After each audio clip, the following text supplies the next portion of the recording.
this is going to be we're going to be expanding this. Well, I am going to be expanding this channel, this YouTube live stream habit into a Discord server.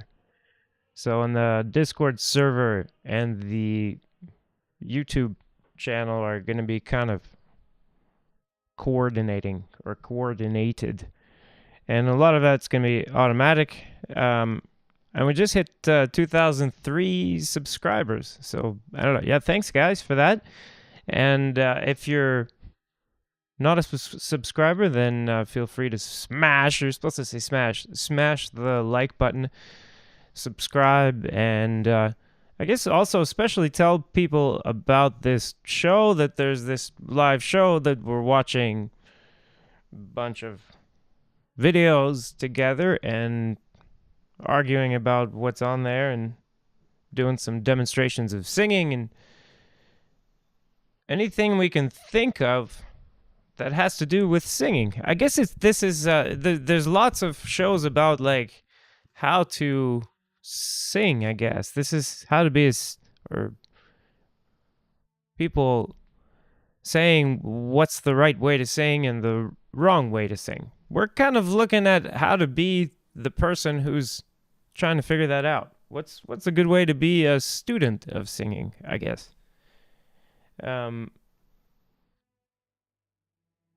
With that in mind, we have to filter out some bullshit. So I'm going to go get a glass of water because this is going to be a fun one. And we're going to be talking about something that's useful sometimes, inoffensive other times, and maybe other times is neither of those.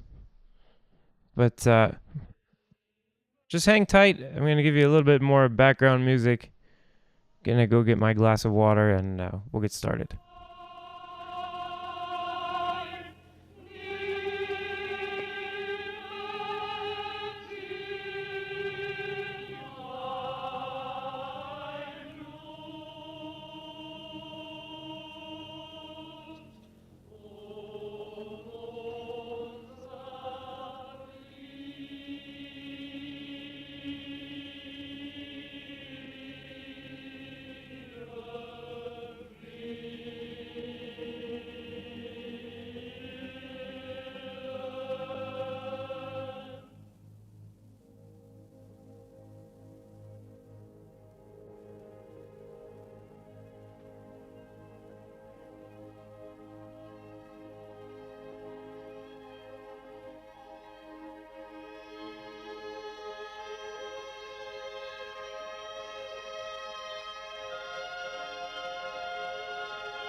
And we're back, and yeah, I got my glass of water. The thing I love about the country where I live is like the water here is just great. It just comes. This is how it comes out of the tap. If you want, there's the water that we used to have when I was living in North America, the USA and Canada. But that's the clear water, and that you have to get in the bottles here. This is what comes out of the tap. That's just great, before and after singing, especially. Okay, so as I was saying, in our quest to find out some things about singing and how to be a good student of singing, I think one of the most important things to be aware of, to take a peek at, I guess, to understand and interact with, is the wide world of of bullshit. Oh, oh my. Sorry, Welcome Nikolai. to today's video, the vocal technique I Yeah. want to share with you. So we've got this bullshit inspector feature, and I'm afraid that's what we're gonna have to do with yet another one of Gemma's videos. Today, turned my world upside down in the best possible. So let's just rewind a bit here. Welcome to today's video, the vocal technique I want to share with you today. Turned my world upside down in the best possible way. Before I say another word, we've got to give credit where credit is I mean, it's due, good to turn worlds upside down. Exercise and technique and approach and science I'm going to share with you today comes from researchers including the speech pathologist Kerry Obert and the voice educator.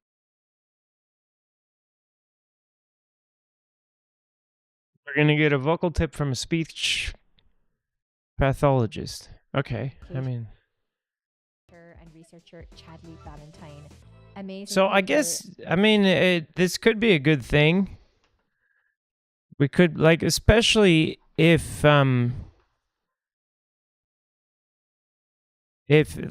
she's gonna be citing sources, that's friggin' great. So I'm excited to see this, that she's citing sources, hopefully, and not just dropping names, not just dropping names in this video to try to make what she's seeing seem like it has more weight, without actually, connecting the two together. Why is it that what is it that these people are saying that supports what you're saying? How does that work, etc. Oh geez. And it does seem like my one moment. Seems like my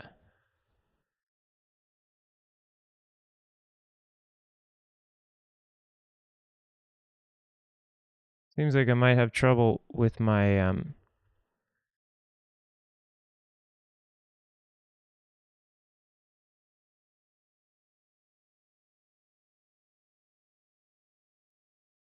my connection to my bullshit counter. Now this is terrible. I'm gonna try to fix this, guys. I'll be back.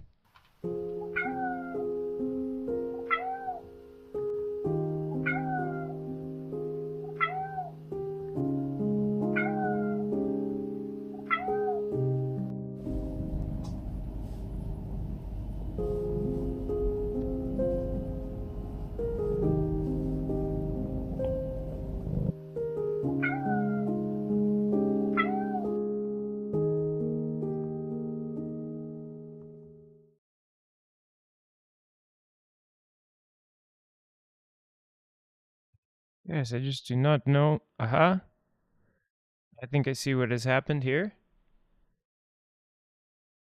See what has happened. Let's see. And we're on. Okay. So let's reset the count here. Go on forward.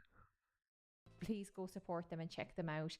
Okay. So let's get into it. I think the best place to start is with an audio reference or with some kind of a sonic reference. I'm going to share with you some singers using it, but before we even get there, let's find the level 10 version of this sound. So I want you to make an or sound for me. Or. Now see if you can make that or with the tongue retracted, pulled back as much as possible. It looks like we're gonna be learning about the knurdle. Oh my god!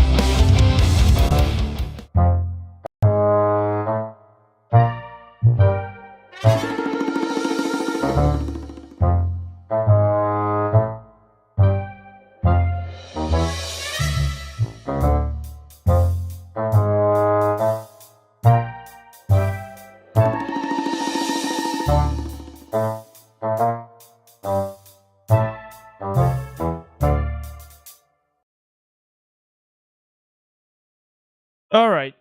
Oh, sorry. That was scary. I was running behind trying to get this live stream together today. And I had because I have some last minute inspiration throughout all the listening examples was going to do and the whole topic I was going to do, and now we're doing a different one.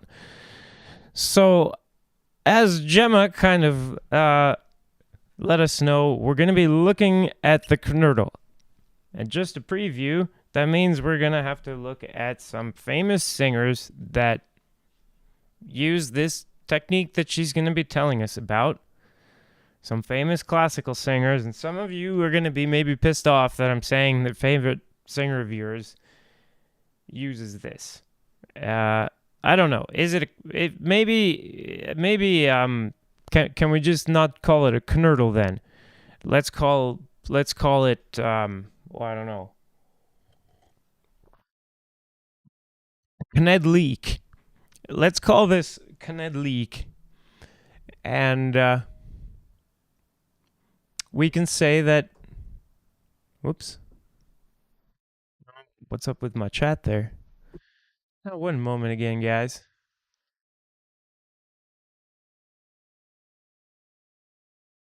Let me sort this. In case the YouTube guys want to come on and talk about Knurdle. But anyway, our big, I guess our big names. Just if you want to, a little tease. You saw the first one before we got going. Nikolai Gedda is going to be using this technique. We're gonna talk about Marilyn Horne, maybe. We're gonna talk about Peter Pears, maybe, and maybe Renee Fleming's gonna come up, and we're gonna talk about so is this always a bad thing? Knurdling, Knedleek, sorry, and what does it do for people? What is it? What's it all about? What can we associate it with? What? So forget about do you like this technique or not like this technique? What do you see this technique also go with? Any particular types of singing? So let's let Gemma, I guess, try to define this a little bit. It's always kind of like with Gemma, it's like playing this telephone game. Someone was mentioning that vocal terminology is a lot like the telephone game. But I think that's a lot like because of the way people who use vocal terminology are either not trying hard or deliberately trying hard to make other people stupid. I don't know. Gemma seems kind of particularly egregious. So let's let her take us through this, and we'll give her the regular bullshit inspector treatment. That's it, let's say even level 12. That's an extreme. Okay. That's not going to be helpful. That's too retracted. That's actually going to have negative consequences, right? That's what people might describe as, oh my God, it's tongue tension. Don't worry. I guess so. So the sound she's talking about so far that she's mentioning is And I mean, if I get that wrong, you tell me. That's the sound, but if you tell me you're wrong, then I'll just tell you that you're wrong. And let me just quickly fix something with the YouTube side of the chat here.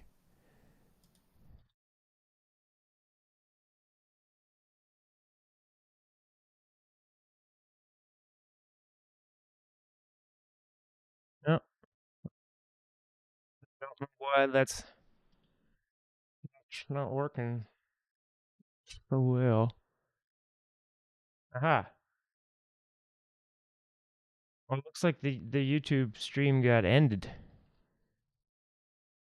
I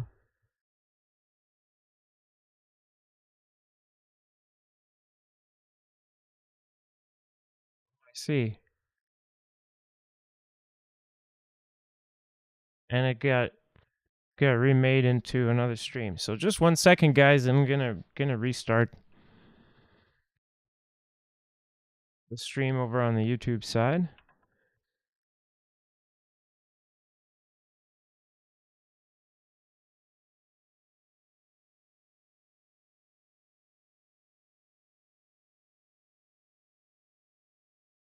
The best part about like no one being on, really. Okay.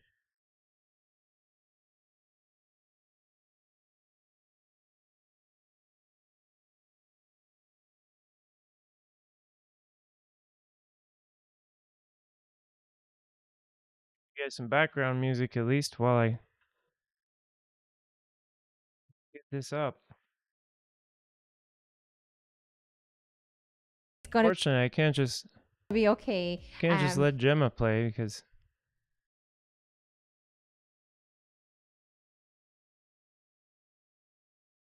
fair use thing, you know. So now let's just try chill that back a little. So 1 second. I'm just gonna save that as is. Forget about the thumbnail.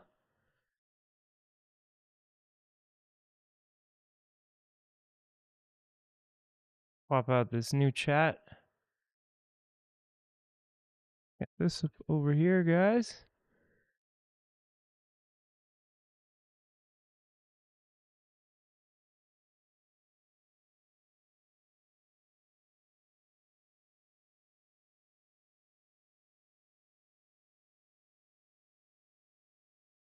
All right. I think we're now live over on This Is Opera as well. Yeah. So, okay. Yeah, sorry about that. This is Opera, but welcome. So, and we've got both channels now. Then I made this stream public, so you should be able to, on the This Is Opera side, if you're over there, I think you'll even be able to go back to the beginning if you need to. So, you know, oof. Yeah, without further ado. Oh.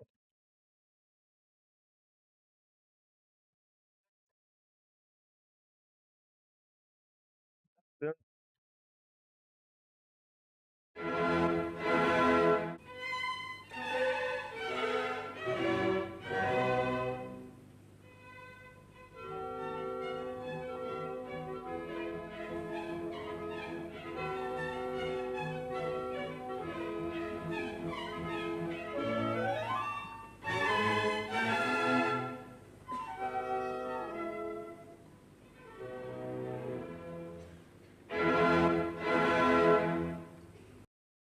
Okay, yeah, so we're back, and I can indeed, you know, if you, if you're interested in learning how to use the Knurtle, I know a thing or two about it. Actually, I'm not a Knurtle expert. I don't use it in my opera singing, but I do know a thing or two about Knurtle. So let's go because this is my wheelhouse. So let's get this show on the road here. And I'm going to get you to do a funny impression of Kermit the Frog. Is the most famous frog in the world. So you're going to say, Kermit the Frog. Okay, that's why this is my wheelhouse. I'm just so glad that she mentioned Kermit the Frog because Kermit the Frog happens to be one of my stronger impersonations that I can do. Now, I think there's a big difference actually between, well, not a big difference. Well, it's a pretty big difference, but also a subtle difference between what Kermit the Frog is doing and what Gemma is doing here. And probably if you look into Carrie Obert's materials, you'll find she's also kind of not too skilled at using her Knurtle. And actually, you'll find that I think about speech pathologists in general that they're not necessarily the people you're gonna go to for vocal advice. They're speech pathologists. They're supposed to be applying like whatever studies say is gonna maybe probably work. I mean, it's yeah. But in any case, the big difference, I think, what she's doing is actually close. It's actually closer to Fozzie Bear.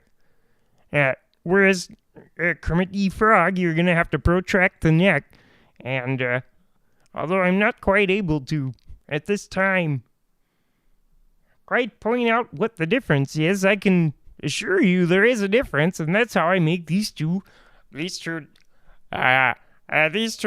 sounds. Or no, that's not what she did. But anyway, For me, Kermit the Frog. So you have the that's her. Kermit the Frog. Kermit the Frog. Kermit the Frog. That's not Kermit the Frog. Kermit the Frog doesn't work like this. That's not Kermit the Frog. This is Kermit the Frog. It's not the same. Sound. You can even think but of, still, like, both based on. Okay, both of these are based on the same thing, though. This Knurdle. a silly impression, exaggerating the Shakira tone, like hurley, hurley, hurley, And this is really important. Got that? So Okay, Shakira, the famous pop star, is like as prototypical. No, what's the word? Iconic? No, iconics is not a great word to use. I don't know what the word, like a very, very, very typical example of someone who is using this Knurdle technique that we're going to be looking at and is doing so extremely well, like in a way that is like no one's going to be thinking to themselves, that's kind of weird. Well, they might if they're really, I don't know, Knurdle sensitive. But it's all really well blended together, and I guess it shows one of these important general rules of singing, which is that often a sound that you might think of as having one particular, shall we say, affect, like being nasty or ugly, depending on how you're putting it together with other sounds and stuff, it stops being that. It can stop being that or having that meaning at all in that singing. So nasty can suddenly become beautiful.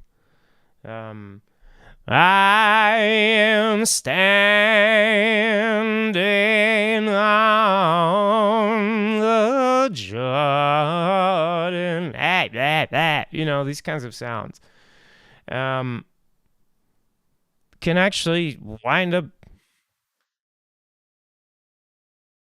really seeming beautiful to us, depending on maybe if they're tamed or if they're combined with other sounds or if you just really stick to them and start to establish that, all my vowels are like this. This is just how I sing, kind of thing. Anyway, yeah, there's all kinds of ways to assemble different sounds into what it is that you want to do. And some of them might not be intuitive or apparent. Yeah. So but anyway, let's listen to this quality chilled back and being used in singing. I'm on tonight, my hips don't lie, and I'm starting to feel it's right. So can you hear it? So in it's the more, she doesn't pick the best examples, but she really doesn't pick the best examples, but that's it. So, and why this stream is titled the way it is, by the way, is going to be important because Knurdle is one of the ways, not necessarily the way I recommend, but using a Knurdle is one of the ways that people get one of the non-fungible, I guess, effects that we're talking about. So knurtle is a non-fungible vocal gesture. And I'm going to get to what that means later. I'm on tonight, you know my hips don't lie, and I'm starting to feel it's right. All the attraction. That really gives Shakira her signature tone quality, isn't it? Okay, so that's I mean, so true. That's just the truth. That this knurtle thing is what gives her her tone quality, her signature tone quality. Some people might be a little bit surprised by it, or might not have realized. If you're on This Is Opera or Mr. Opera, you're probably not going to be upset that we're saying Shakira does this, but maybe you'll be upset at some of the later examples that I'll be on this show. an fairly extreme use of it. Let's find another use case. Okay, so now we're going to listen to this clip of Christina Aguilera, and I want you to listen out for the word look. Look inside yourself. Can you hear the tongue placement for that? Look inside yourself.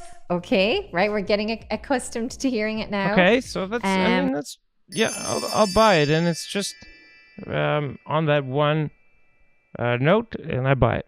That's Let's what that was.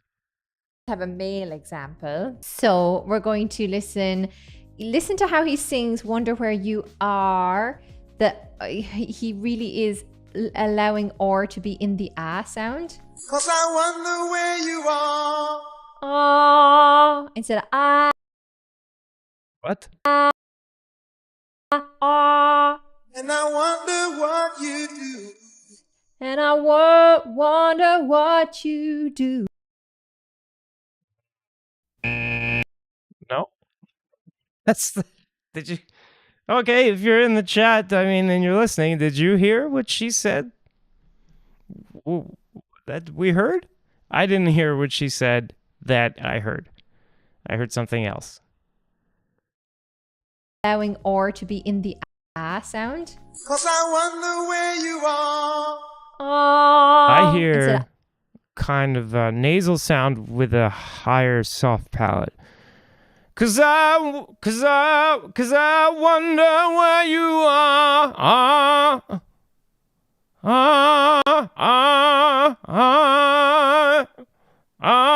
I don't know. I'm not super skilled at this, but it's not or anything like that. It's not oh, Danny boy, the pipes are calling. You know, or anything actually knurtle based.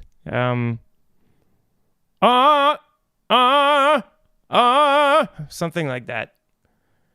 ah sound. 'Cause I wonder where you are. Cause I wonder where you are. Cause I wonder where you are. Just a little bit of twang. Nasal. There's nasality. It's got nothing to do with what she's talking about. I don't know. What the hell? Instead of ah. And I wonder what you do. And I wonder what you do. So I guess So- we're conflating all, like, anytime you're retracting the tongue.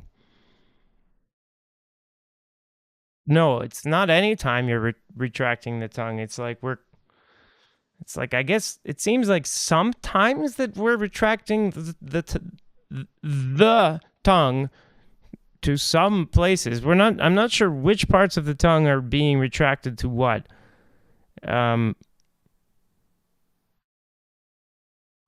From this, I mean, I can tell. We're gonna look at the reason for retracting anything anywhere back there, quote unquote. Well, there's gonna be two different reasons you might be retracting quote unquote, which would mean taking some part of your tongue and putting it more in a posterior place.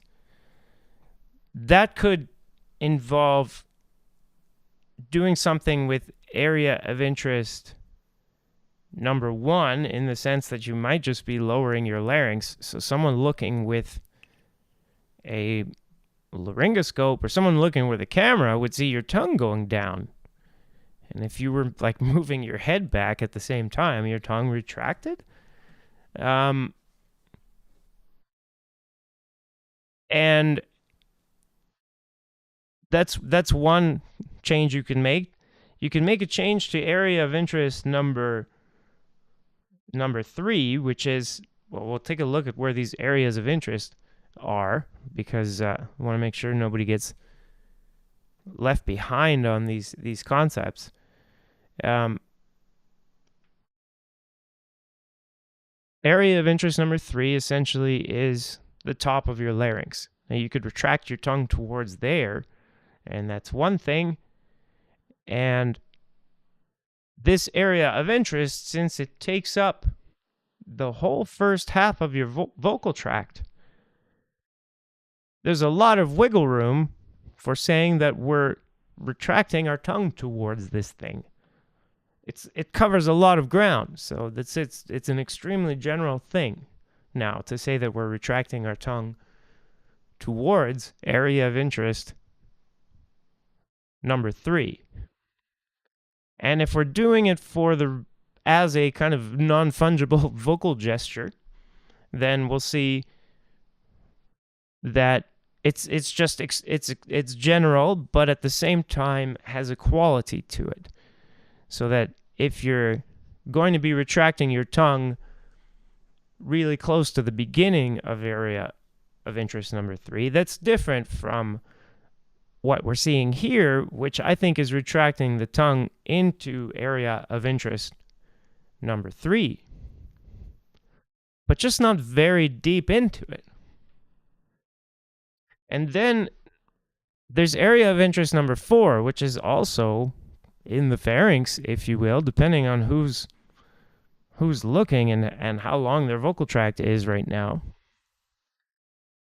And retracting your tongue into this area is going to have an effect on the second formant. And obviously, since area of interest number 4 is overlapping with number 3, when you're saying the one, you're partially saying the other. So let me just get a let me just get a whiteboard up here. Make things easier.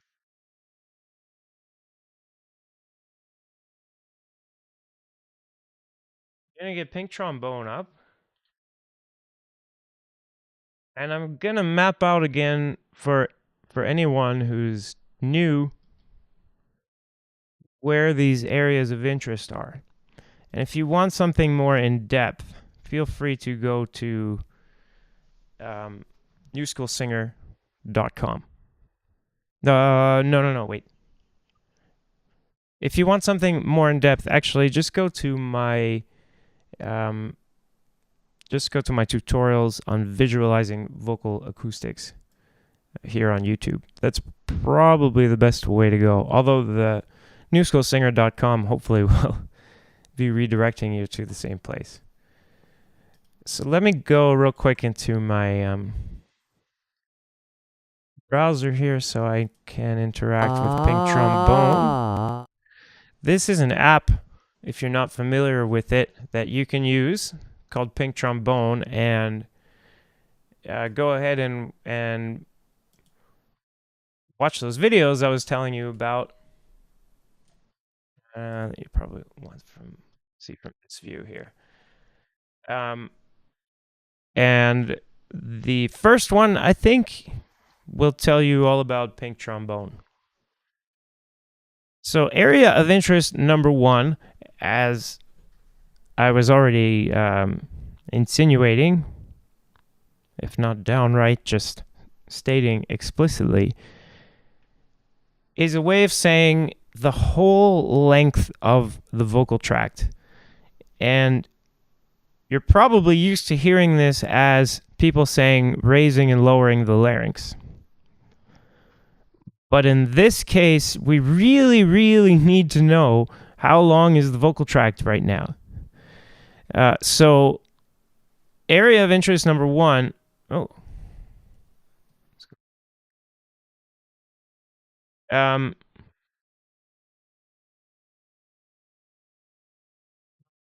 Second, guys, I'm trying to get my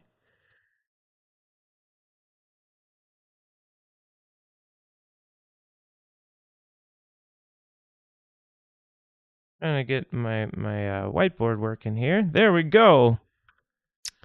So area of interest number 1, since it really, really, really is the whole length of the vocal tract, and it really needs to be, make myself a bit bigger here.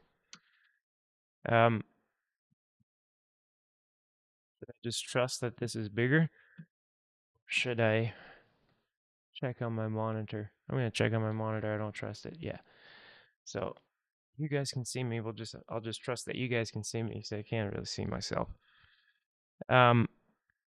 If you mean the beginning of the vocal tract, so let's say my larynx is low. Let's say my larynx is like all the way down here. And now you want to measure all the way to the end. Let's say my lips are like this. Well, it should be obvious to you now that this is longer than this, right? And that does really specific things to my formants. And let's see. Now I can hear myself, so I'll hear what's going on. But if I use this filter on my voice, you can see it's doing weird things to the whole frame. This is literally doing the same effect as when I lengthen my vocal tract with my lips, by lowering my larynx, by protracting my neck. Doesn't matter how I do it, as long as I'm lengthening my vocal tract, it's having this effect to the harmonics that would be resonated by a tube of this length. Turn that off. Now if I make this tube shorter, it's gonna raise all those formants, and it's gonna change the sound like this. Longer area of interest number 1. Shorter area of interest number 1. Okay. But there are subtle ways in which you might be changing this distance, which is the shortest path from your larynx to get out of your vocal tract, so out of your mouth. And you might not realize that this is changing area of interest number 1, because we don't talk about it that way. So if I'm going from here to here, I've shortened my vocal tract. But also, if I change nothing about this, and I'm just moving my head around like this, or even rotating my head, or even opening my mouth, and especially getting extreme mouth openings, I'm shortening my vocal tract. All of the different things that I do change the length of it. I might even change the length of it if I'm just moving the tip of my tongue. Could wind up making subtle changes to the length of my vocal tract, because it could be changing how long is the shortest path. If I block the shortest path, now the shortest path is longer than it was before, and I've lengthened the vocal tract. Okay, so real easy.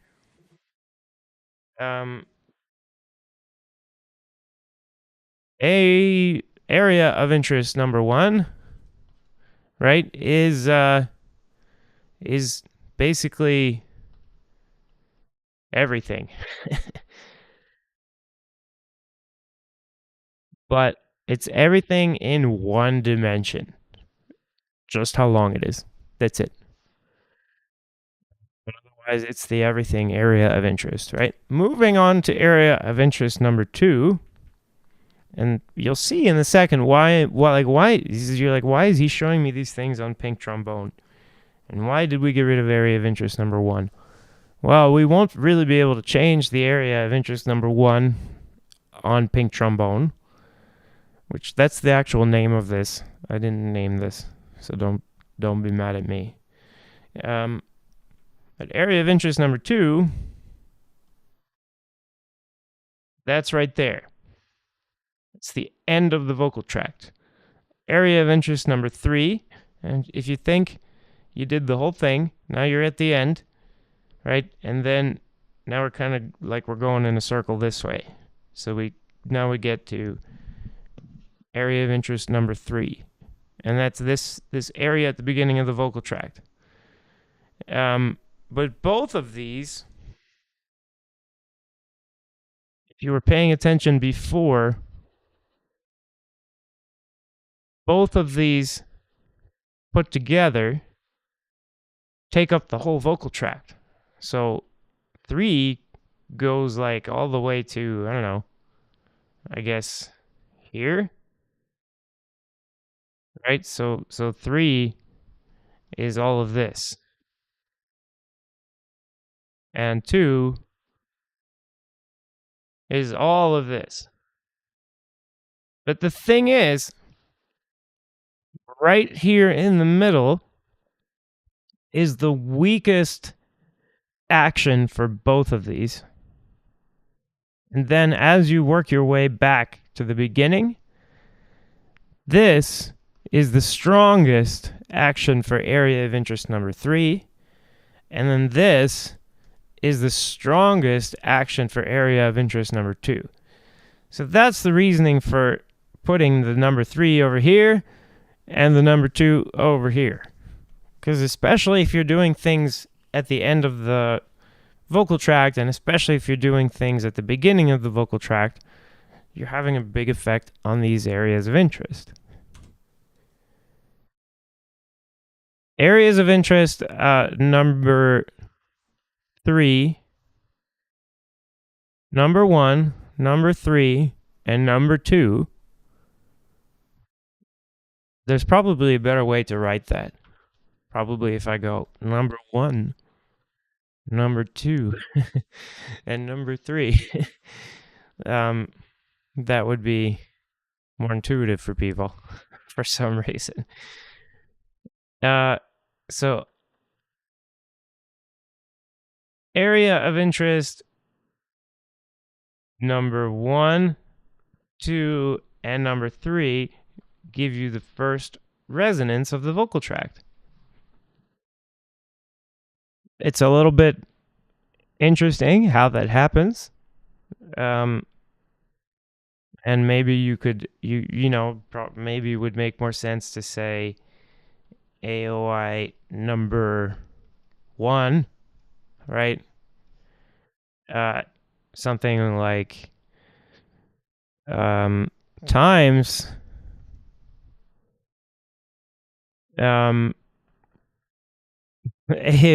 AOI 3 plus AOI 2 equals F1. Right? But it's ridiculous. It's not, we're not doing real math here. But okay. And in any case, that's how you get the first resonance of your vocal tract, and you can check that out on Pink Trombone here. If you have number 2 and number 3, and we turn on the sound,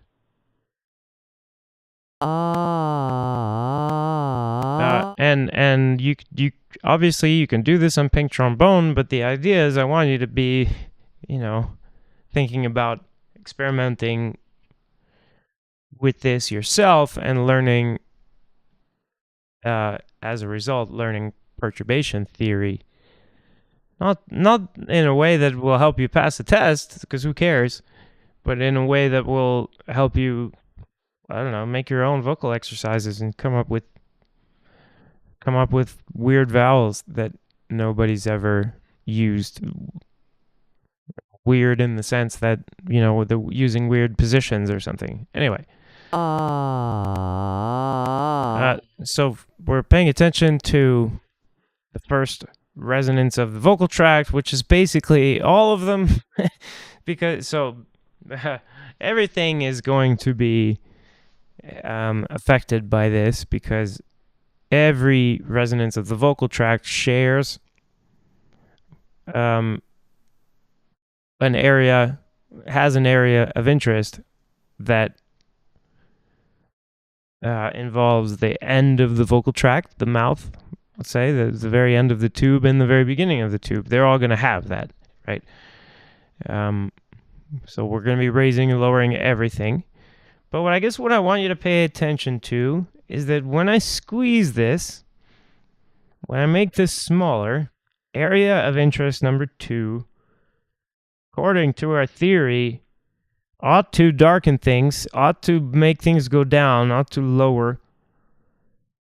And when we squeeze area of interest number 3, that ought to make things go up. You can think like, I don't know, like a megaphone. A megaphone would be narrow at this end, at the area of interest number 3, and then it just gets wider and wider and wider until you get to area of interest number 2.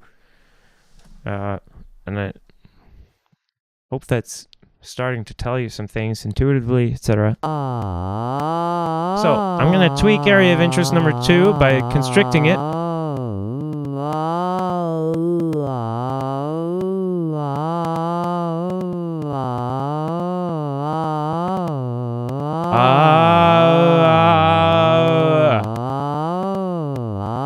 Okay, now I'm going to tweak area of interest number 3.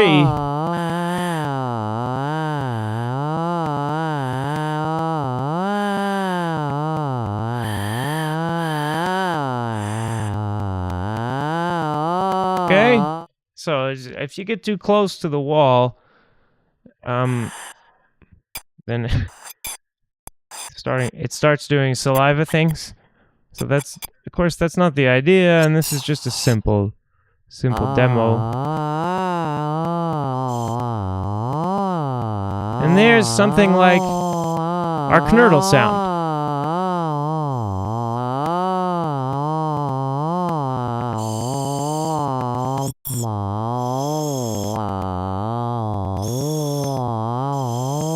Okay. So our knurtle sound, well, shall we say, is tweaking this area of interest number 3, but not that close to area of interest number 3, kind of like in the weaker half of area of interest number 3. Hope that makes sense. And now let's take a quick look at area of interest number 4 and number 5. Now what we're concerned with is the second formant. And our second formant is going to be, let's do it this way again. It's going to be,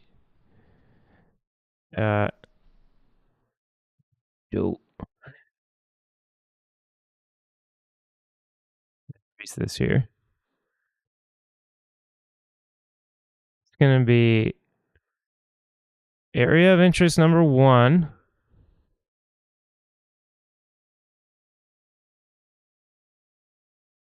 And that's going to be times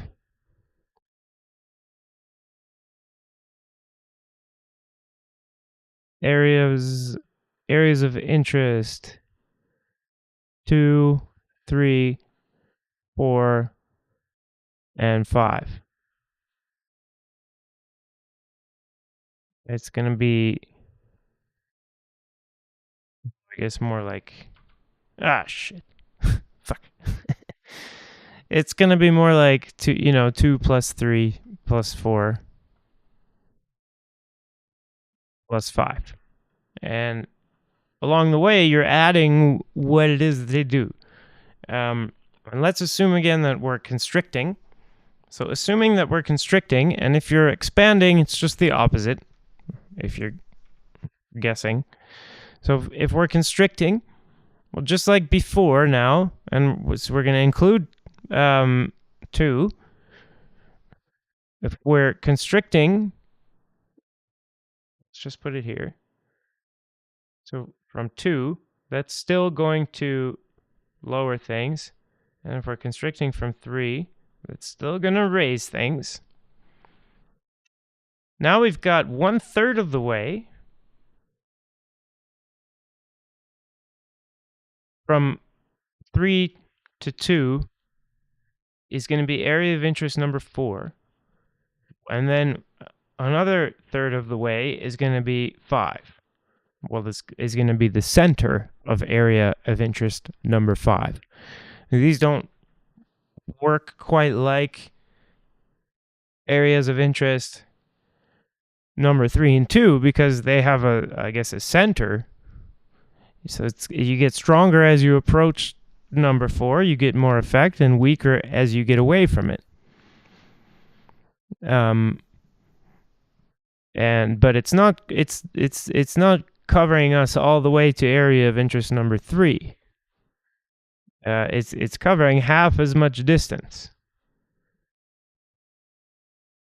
So we could say, I don't know, area of interest number 4 is going to be like from there to there, and then we could say that area of interest number 5 is going to be from there about to there.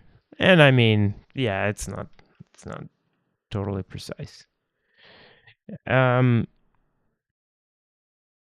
When you constrict in area of interest number 4, that's going to lower things.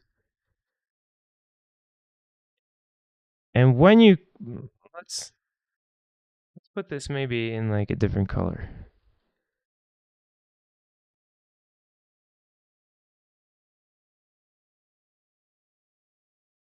Okay. Different color coming up. Jeez. When we constrict things in area of interest,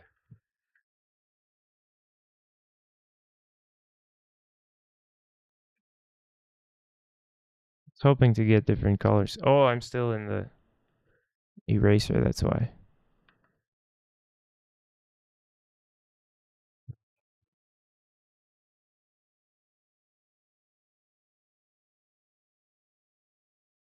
Okay, there we go. When we constrict in here, area of interest number 4, we are going to lower things. And then when we constrict in area of interest number 5, we are going to raise things.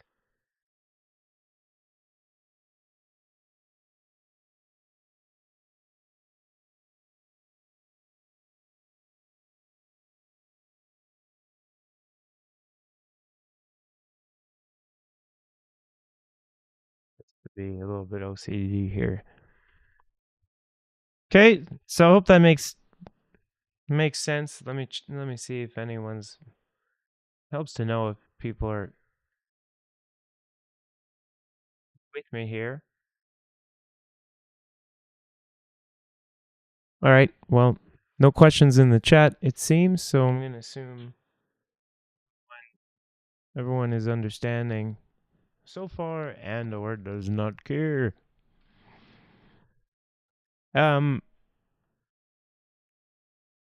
So incursions into area of interest number 4 have a darkening effect.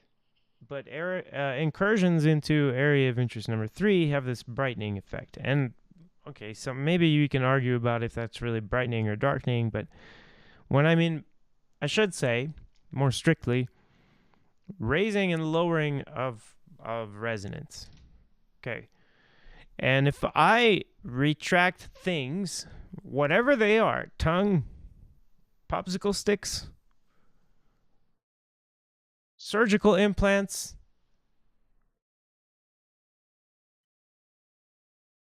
shards of glass that are perfectly arranged, I don't know, some kind of prosthesis, whatever it is, if you put it in this area of interest, let's say area of interest number 3, and you wind up making a constriction, and especially you wind up making this kind of like funnel shape,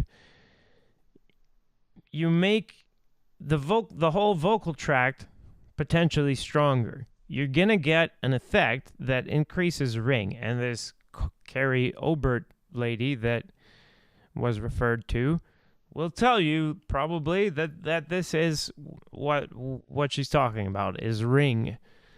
I think this is a lot less ring than if you pull your tongue closer to area of interest number 3. Let me demonstrate. Towards, if I split if I really pull it into area of interest number 4. I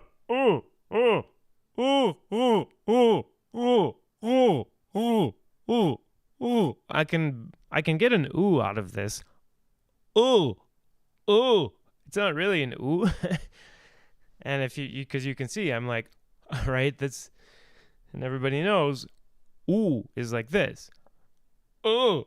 The way I do that ooh is by pulling the tongue really, really, really into right in the middle of area of interest number 4. It's really lowering that second formant, pushing my first formant and second formant together, which makes you hear something like ooh. It's not as convincing maybe as ooh, but now we're talking about it, right? If I was just sneaking that into an aria, you're not gonna know that I'm not really singing ooh, unless you're a singing geek. If I retract, so that's retraction of something, anything, incursion, constriction of area of interest number 4, right down the middle. If I instead retract into area of interest number 3, well, it doesn't even need to be instead, but let's say I was here, and I went, oh. Now I'm going to go, and I'm going to retract things into area of interest number 3 instead. Okay,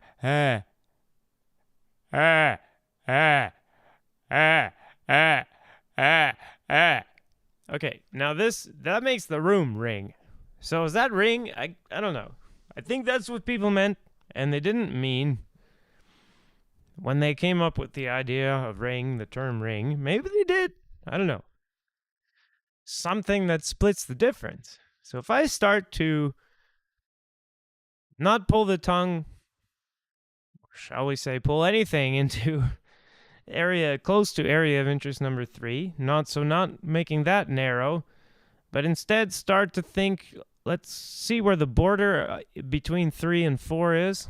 What if I aim for there with like really the base of my tongue, like the bone at the top of my hyoid bone, even of my larynx, even this little bone. If you can go in my other live streams if you're curious about that. But anyway, so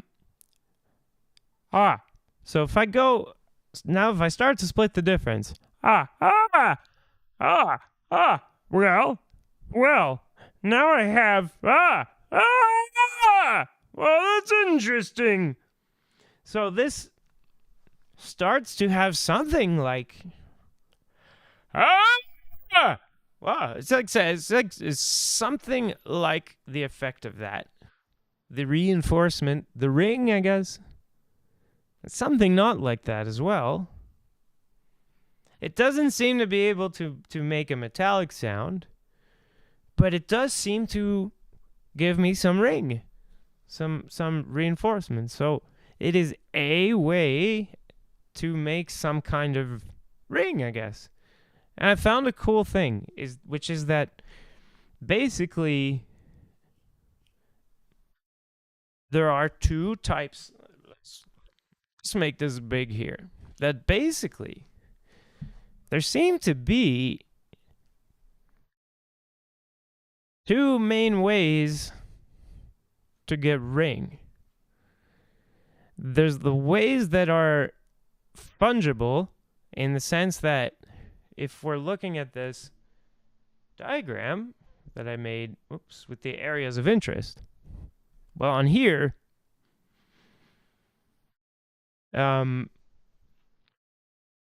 you've got these up and down arrows, right? So essentially, you're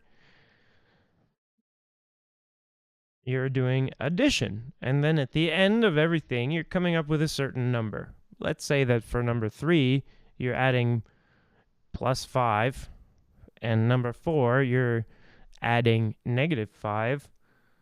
Number 5, you're adding +5, and then number 2, you're adding -5. When you get to the other end, you're at 0 again. That's the number. You just really simply add everything up. That's the number you get.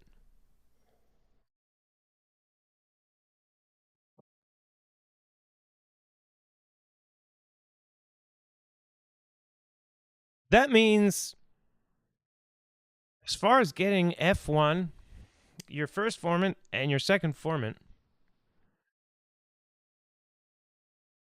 to the right number, that's fungible, as in non-fungible tokens, except the opposite. Well, remember, so non-fungible tokens, the idea is, even though it's just a JPEG that actually is completely fungible, and what is that? We're going to pretend it's not fungible. So that whole thing died, but everyone realizes they wasted their money now. But, and had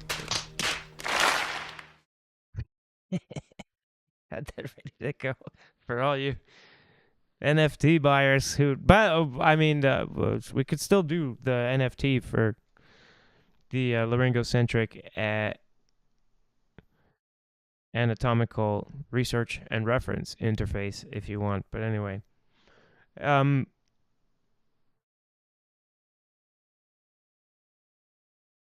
as far as as far as tuning your formants goes, that effect is fungible, which means any contribution from any part of your vocal tract can be exchanged for any other contribution from any other part of your vocal tract. It doesn't matter. If your only goal is really to get the second formant at a particular value, to a particular frequency, then you've got essentially 5 ways to do it, and it doesn't matter which you used or what combination of which you used. That may not be your only goal. That's the thing. But then, what does that mean if,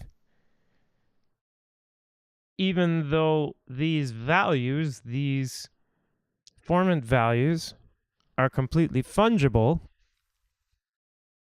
we're not getting the same results no matter how we get them, no matter how we achieve them? And not only that, depending on which coordination we wound up choosing,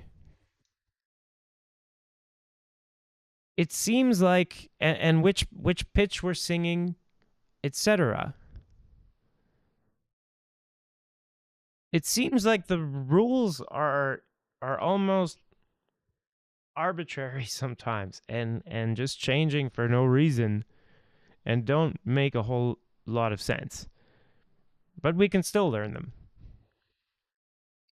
Some of those rules are that there are places where you can get a certain thing done and no other place.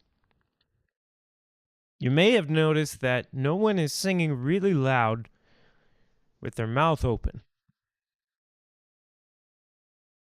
Opening your mouth has an acoustic effect beyond what we're talking about here with tuning our first and second formant or any formants at all or any resonant frequency of the vocal tract.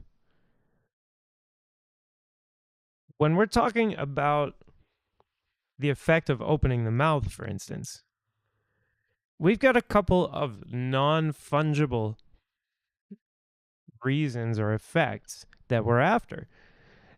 When you open your mouth more, you have an effect on impedance matching, which is still in the realm of acoustics. And impedance matching, if you're not familiar with it, is about essentially matching how you push on something to how soft or hard that thing is. Think about how hard a sailboat is, and think about how soft the sail that's attached to the boat is. And then think about how soft the wind is. It's really,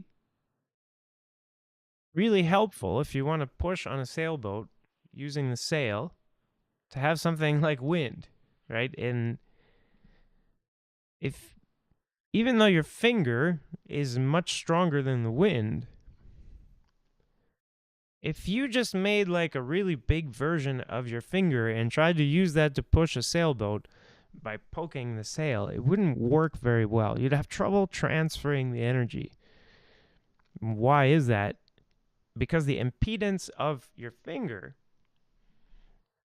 regardless of how big or small it is way higher than the impedance of that sail material.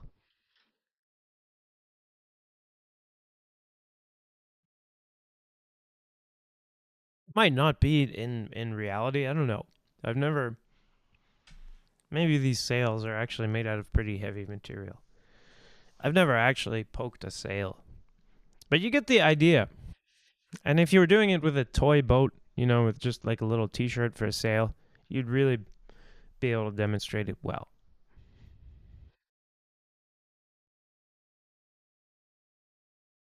So you can't get that effect from anywhere else. There's also maybe an arguably true or real or not real effect that when you open your mouth more, if you were using the next non-fungible effect that we're talking about, your audience will perceive it more.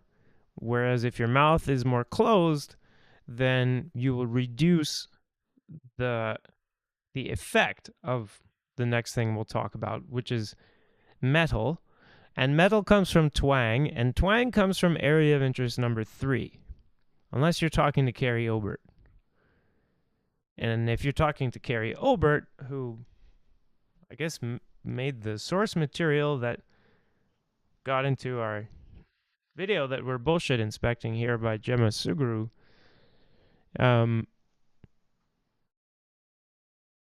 if you talk to Carrie, she'll probably tell you that twang comes from somewhere other than area of interest number 3. And that's fine, but I'm going to stick with the definition of twang that comes from Complete Vocal Technique, because I find a lot of their terminology useful. And their version of twang comes from area of interest number 3. They've got imaging and all kinds of studies and stuff to back it up, and it works. And then it works also intuitively if you make a little model for yourself, and it explains a lot, and it's intuitive.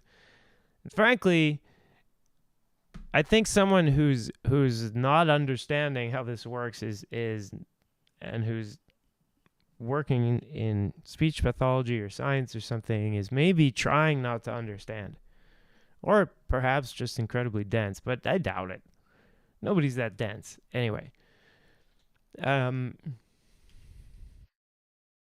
this twang comes from area of interest number 3, And it comes whenever you start to narrow area of interest number 3.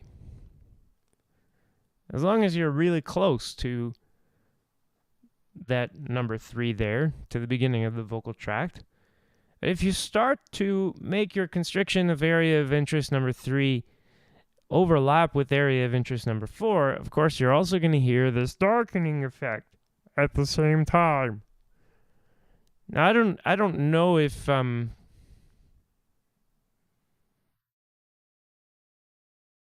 I guess all right now. I guess you can have kind of both, right? But if I twang and then also pull my tongue back to area of interest number 4, it doesn't really curdle. It makes more like I've heard this before in a lot of in some tenors, but I can't place it where I know this sound from that I just did. But because area of interest number 3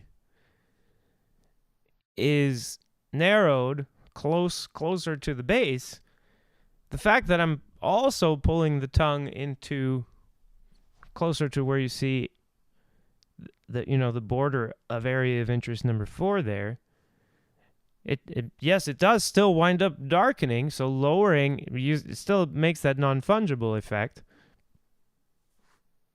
right? But we're not getting the effect of having our space close to area of interest number 3 while having space higher up than that narrowed, which seems to make this knurdle thing. So that's what I think it is. I think what makes this sound from Shakira is kind of wedging some stuff back between number 3 and number 4 there, and kind of getting around the border of where I have area of interest number 4 covered there. I guess the posterior border of area of interest number 4. That's my take on what it is that we're talking about. It seems to have some acoustic effect. It seems to also be involved with getting some density in the vocal folds. But anyway, these effects that happen only in one particular place are the ones I call non-fungible effects.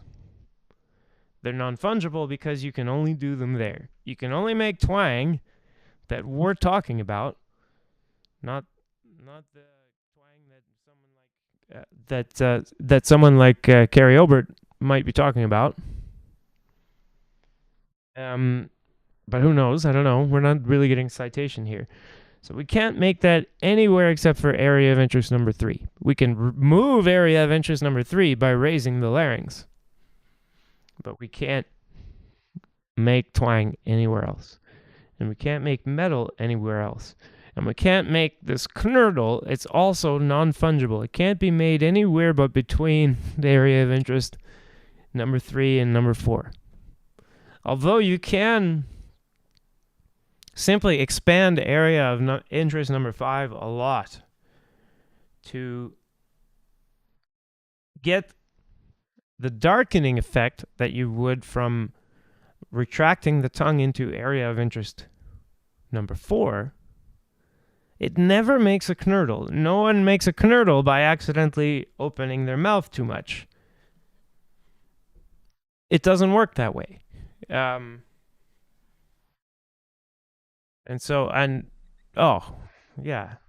And I was able, I did program that. Just want you guys to see that I have that. Okay. Anyway. So, onwards. That retraction is happening. So let's check out Renee Fleming singing Casta Diva. And I want you to look at her tongue. Watch her tongue and notice when it is retracted and notice when it is Okay, retracted. so throw down. She's going to be now accusing one of our own of knurdling. So, Gemma, you better be careful here. You better be right. I better see some knurdle.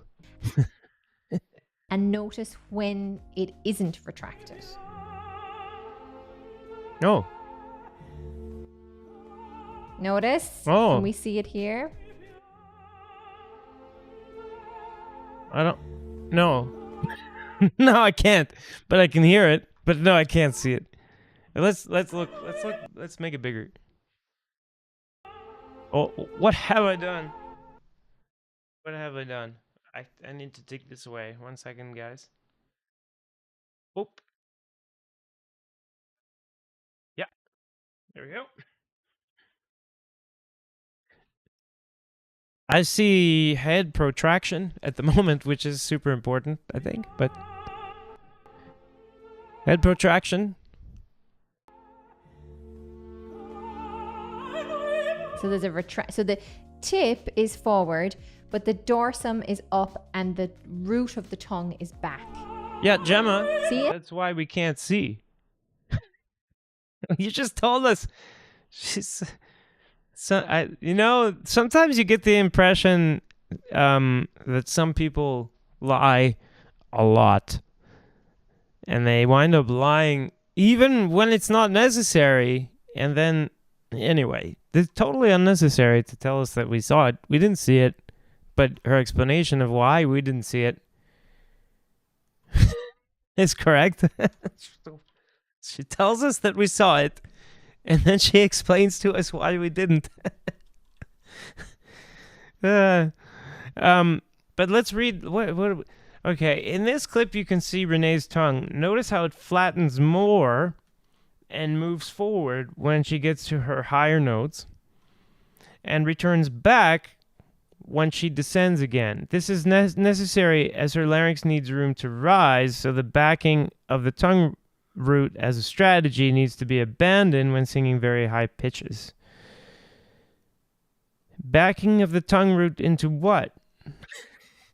So what is it? Into what? So let me explain. The tongue is rooted in a couple of things. One is the base proper of the tongue, which nobody seems interested in, is in your jaw. It's in your mandible, in this submandibular region. And I gotta watch the clock because I need to get some groceries, I think. But more back from there is this hyoid bone that sits on top of your larynx. And your larynx can move a little bit away from there, but not really. So this is all going to be, think of it as one thing. So when your larynx goes up, your tongue goes up, and when your larynx goes down, your tongue goes down. It has to, because the root, the base of your tongue, right, is already the beginning of your larynx. It's the same place. It can't. Yeah. Anyway. And you can certainly continue to twang. You can certainly let the larynx rise. Not that I'm saying you should or shouldn't. You can let the larynx rise while continuing to constrict or narrow, whatever you want to say, area of interest number 3, and make twang or a metallic sound. Let's see. This is the bone that we're talking about here. Is, see where it says body? Well, I'll move my. I'll just move myself around here. So I'll move my where did I go? Whoop. Sorry guys. Okay. Boop. And I'll just make myself smaller. Yeah, this is great. I am the pointer. So this little thing, that's the hyoid bone. And then this thing here, I believe that I'm on here is the epiglottis. Okay? So as far as I know, we're talking about this thing, the hyoid bone. And when your larynx is going up, this is going up already. And your tongue's going with it. Right? But it's no problem for the tongue to stretch from... Well, first of all, it's no problem for your tongue to be low. It's just... I don't understand why the tongue backing needs to be abandoned. And it often isn't abandoned. There's often no larynx rising. In case... geez. No, guys, I'm sorry. I thought I have this projector here, so I didn't realize you guys can't see what I was pointing to. Let me see. Oh, one more time, guys. Sorry. Like this so I can see.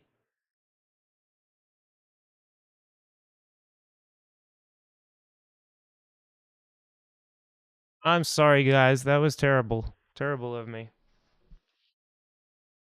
I was watching a different live stream. Okay. So here we go. I made myself into a pointer. Whoop. So down here, that, I believe, is the hyoid bone. This is the bone that's right on top of your larynx. If you follow your thyroid cartilage, right on top of that, your hyoid. When that's rising... Your tongue might be rising, your tongue might be stretching, your tongue might be just staying with it. It really depends on what it is that you're trying to do. You might be singing high notes with a high larynx, you might be singing high notes with a low larynx, and you might be using twang, whether you're singing high or whether you're singing low.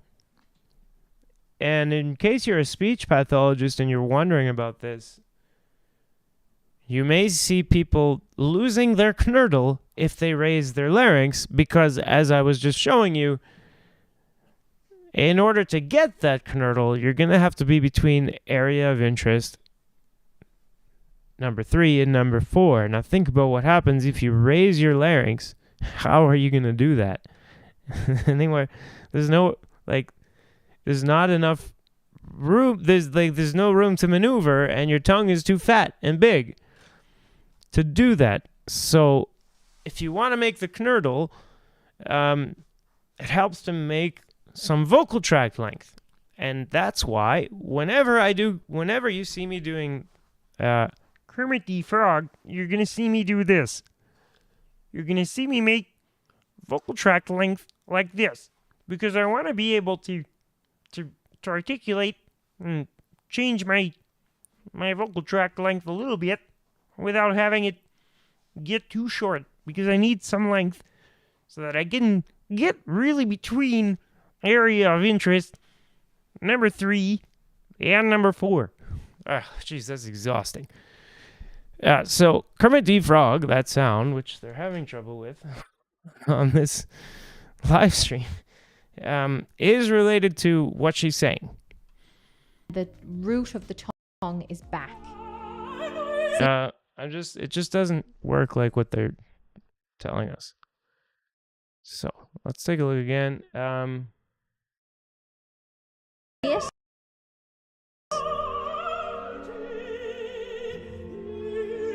And still back. Make myself bigger.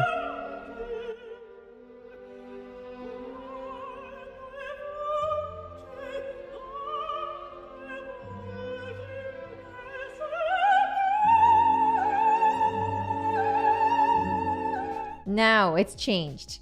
See how it's flattened now?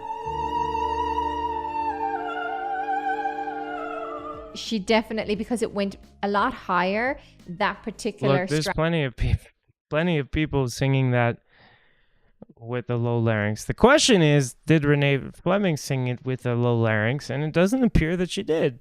It does appear that she raised her larynx, and also that it appears that Renee Fleming was getting a lot of her ring using this kind of this knurl technique, and it's kind of neat. By the way, if you're here in the live chat and you type commands, this is supposed to do something. I guess not. We're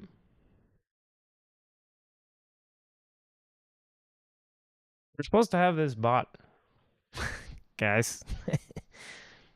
I was trying to improve the stream, so I'm gonna see if I can.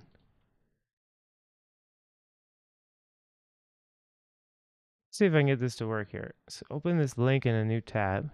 The commands.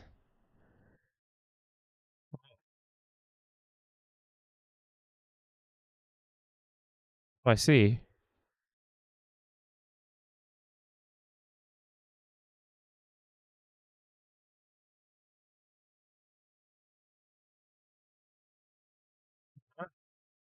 So I guess that's not doing as much as I thought it would. Anyway.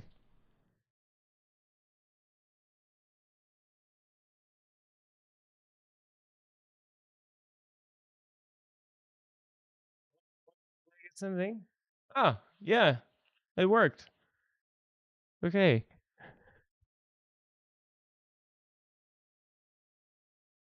So, and yeah. And so if you go on that link there, there's different things that you can do. Let's see. Default commands.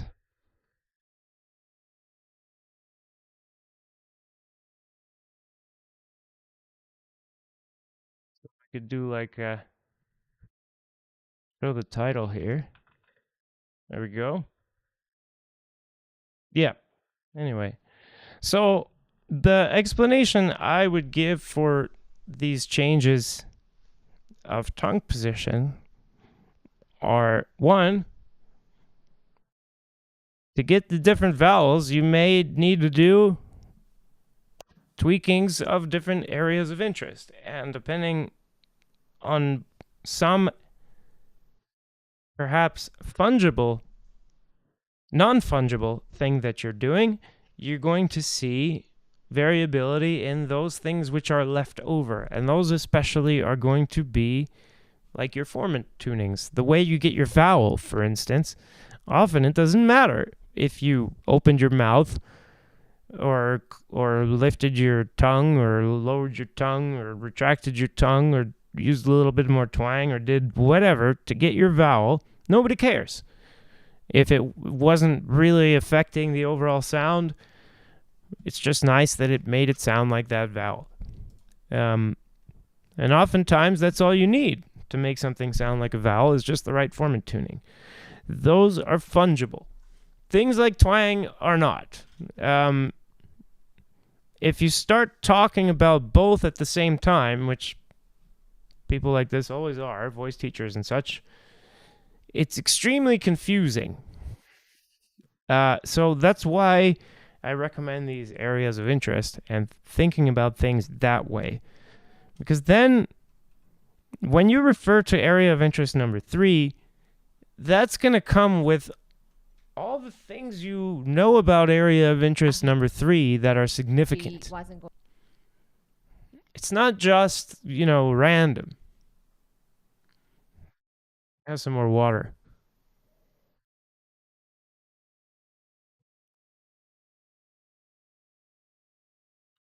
See what else she's got to say here. Work anymore, so she adapted more to potentially having more twang in the sound. There's still that element of the warmth in the ringtone, I think.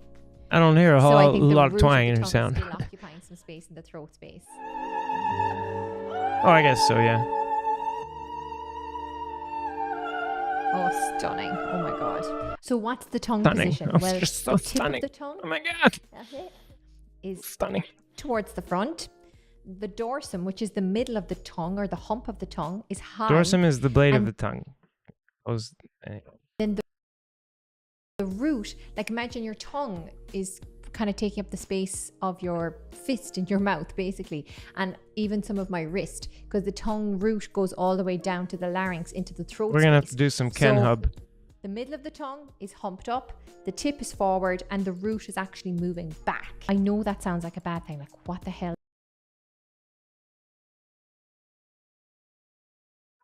Back where? That's what I hate about this. Where back where? Now this is, I think, area of interest number 4, or is it anyway? So I think it's bullshit, because back where and why and for what? You know? Tongue tension. And how is the root doing this? The root's attached to the hyoid bone. This dorsum can go really far. I don't know. These Yeah. If this stuff confuses you the way that it's put, I think it's because it should. I don't know. I hope these areas of interest thing helps sort out, or at least give you the idea that it's not enough to think of back where. There's 2 terms, I guess, that we're hitting tonight. One is this non-fungible versus fungible gestures.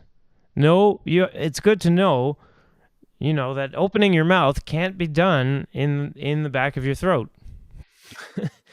And that making twang with area of interest number 3 can't be done with area of interest number 4. It doesn't work.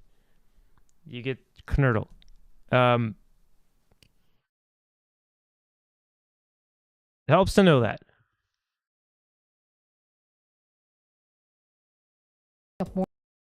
The other concept, I think, though,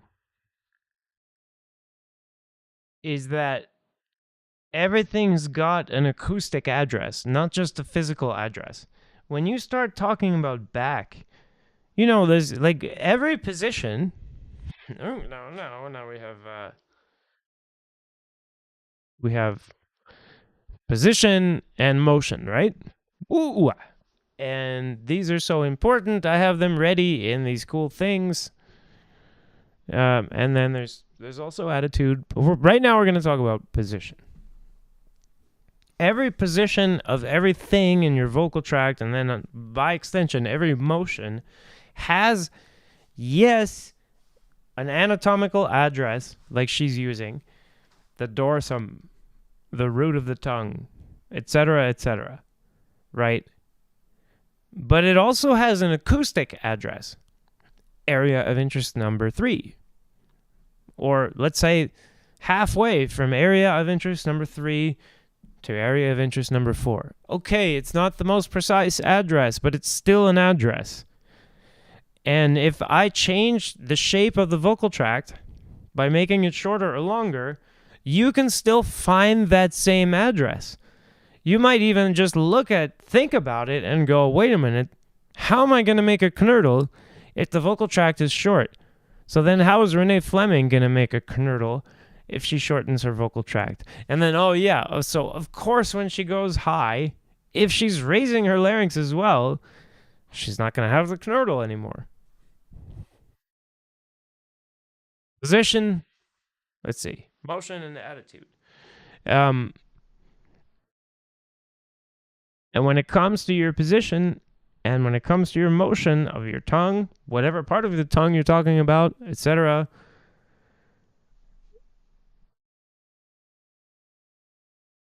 and you're just thinking about back, I don't know. I think inevitably it's going to wind up being back from somewhere. It's going to be like back from where your eyes are. or I don't, maybe that's why people are talking about singing in the mask. Maybe that's why that helps. If you're singing in the mask, place your voice in your mask, and now I say retract your tongue. Well, it's at least now you have some kind of sense of direction for something that, you know, at least you know relative to where you're doing what. You may not be aware of it, but you're thinking back from somewhere, and that's wherever you think your mask is. I don't know. I suggest these areas of interest. Use the mask thing if you want, whatever, or use whatever system you want. But what I'm saying is you should have an acoustic area of interest or an acoustic address for the things that are going on, not just back, up, down. You know, don't pull your tongue sideways. Diagonal. More space in my throat. I don't want to have a closed throat feeling. It can get excessive. I had a teacher who used to say, make columns. Column, he would say. Make columns in the back. And the back of what? It was just... No, yeah. you would want to make sure that you do have a very well innervated tongue. Like your tongue has a lot of like mapping in terms of your nerve endings. Like you can find your tongue. Like some people can't feel their tongue enough. And I actually ask those singers. I don't even know. This is To use like tongue scrapers it's like in the morning to wake up their tongues. Your tongue is so important when it comes to singing. You've no idea. It is like the most important part of the whole system. But anyway, that's for another video. So important. What's So happening when you important. put your tongue into that position? You end up boosting certain frequencies. To be specific, it's about like 1,000, 1,400 up to 3,000 hertz. They're really brilliant frequencies.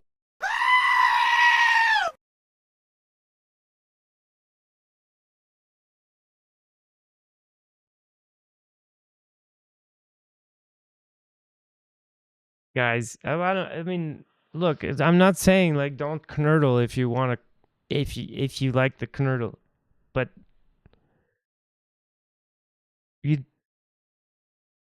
now we're finding some way that it's a good idea because it happens to give you a little bit of a boost in this area. It's not the only thing that makes a boost in this area, and there's a lot of things you can do that make a boost in this area that you may or may not want to use in your singing. It's just not that relevant. Whether or not you're going to have a boost in the 2,500 to 3,500 area. By the time you have a set of vocal coordinations that you're actually happy with, that's not an issue. And there's plenty of sounds. I'm sure that all of you who are watching this and trying to get better at singing or whatever, there's plenty of sounds you can make that have a boost in this area that may not interest you. And I think knurdle, in many cases, is one of them. And I don't care how many degrees you have or what kind of speech therapist you are or how famous you are or whatever. It's kind of absurd to be claiming that this is twang. It's just not. And yeah, and just there are some examples of artists using it. Like, is this the best way to get the most out of your voice? I don't think I could say that. I can't say that this is a strategy that I see people using extremely successfully more often than not. I see exceptions like Renee Fleming, who is just so fantastic. to be But- boosting. They move two of your It's resonances fabulous. closer together, which means you have more of an opportunity to catch the resonance and to catch the power and catch that energy boost. And what's like resonance What? boost, energy boost? It's just I'm sure like whatever talk that she was watching, they said something that makes sense. But this is just like David Jones style word salad. About I don't know what she was picturing. Like it's catching a bus. It's easier to catch it because it's close to. I don't know. That's basically free energy, free resonance, free volume, free power for your voice, meaning that Now we have perpetual motion machine. Oh god, it's like the Rake's Progress. I can't- the muscles in the neck, in the throat, in the larynx don't have to work as hard. The breath doesn't have to work as hard. The vocal folds just start like blowing in the wind like a flag if you can get the resonance right.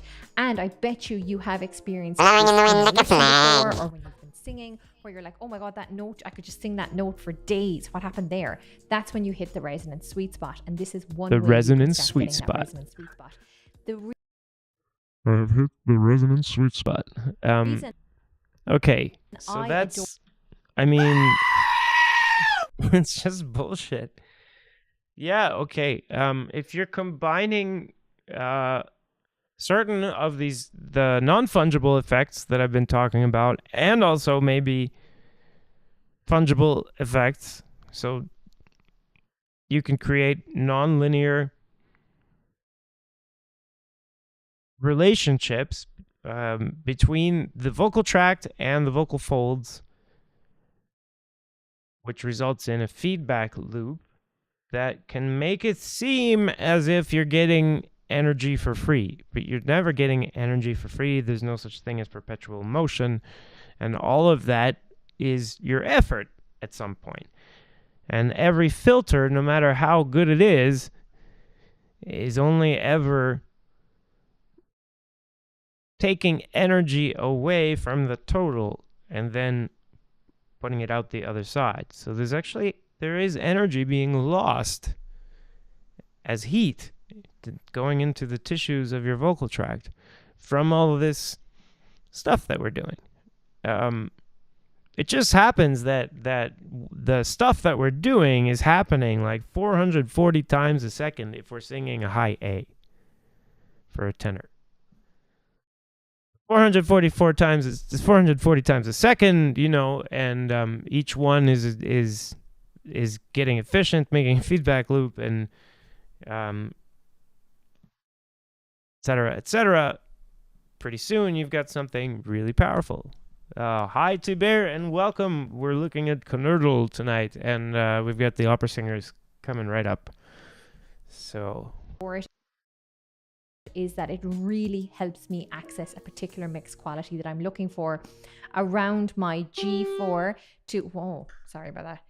around my G4 to my D5. That little transition spot for me can be a bit ropey, and this particular resonance strategy I hope I don't have to sing a smooths it out D5. for me like Let's see. a dream. So next, let's do an exercise. So we're going to start well, here. she's not going to sing one. I'm not going to sing Again, one. where we get that Kermit the Frog reference, or you can do that like Okay. silly Shakira impression where Kermit you're the Frog. exaggerating it. Ole, ole, ole, or you're doing your Kermit the Frog. Or you can do like Kermit I like Kermit the Frog. Kermit the Frog. No, there's something really missing in your Kermit the Frog. I don't know where I was. I just imitated that until I got it. But Kermit the Frog. She's more like this. I think she's more like. You know what?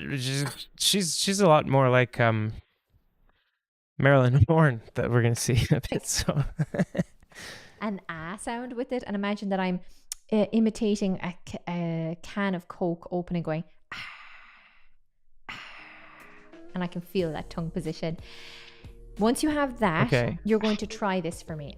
You're going to say the word weird. okay. Weird. We Remember, your E vowel is actually created in the throat space.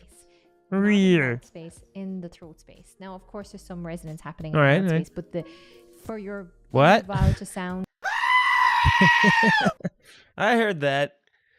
Okay, just one more time. All resonance, all of it, everything that's going on, everything is the whole vocal tract. So even though I show you these areas of interest and it looks like it's all chopped up. Remember when we looked at the first and second resonance? Every time we were taking the whole vocal tract in order to arrive at those numbers. That's how the physics actually works. That's perturbation theory.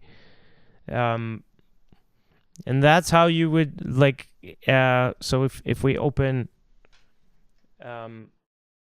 vocal tract lab, checking if you guys want, if you're in the chat, I can open it for you and we can take a look at how vocal tract lab works, although it's getting a bit late.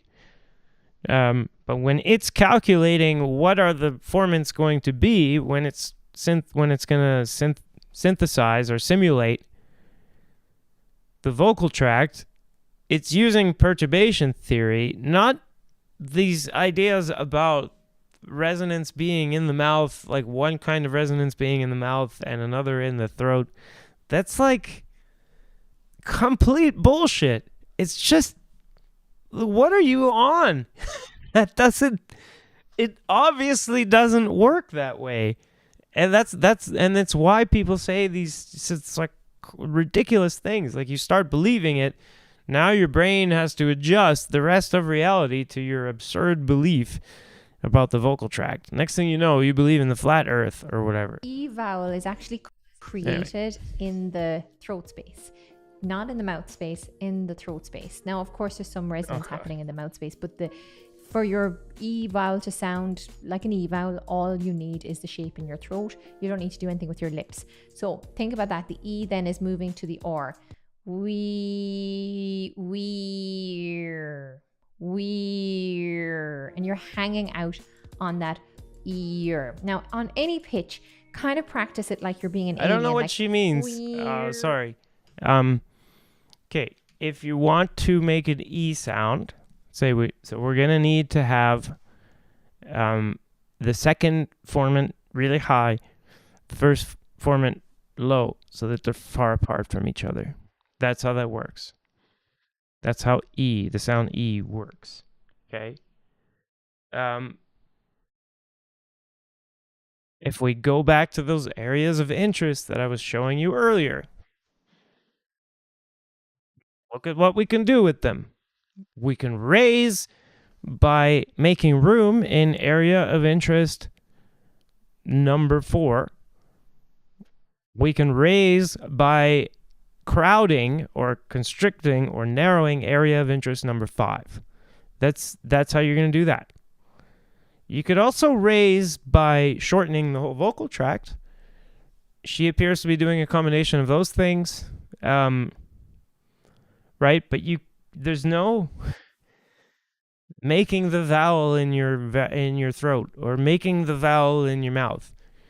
Whatever it is you did, I realize you may have focused on one part or another part of your vocal tract, right? That doesn't mean that that's where things happened. That's your imagination. That's we're not that quantum.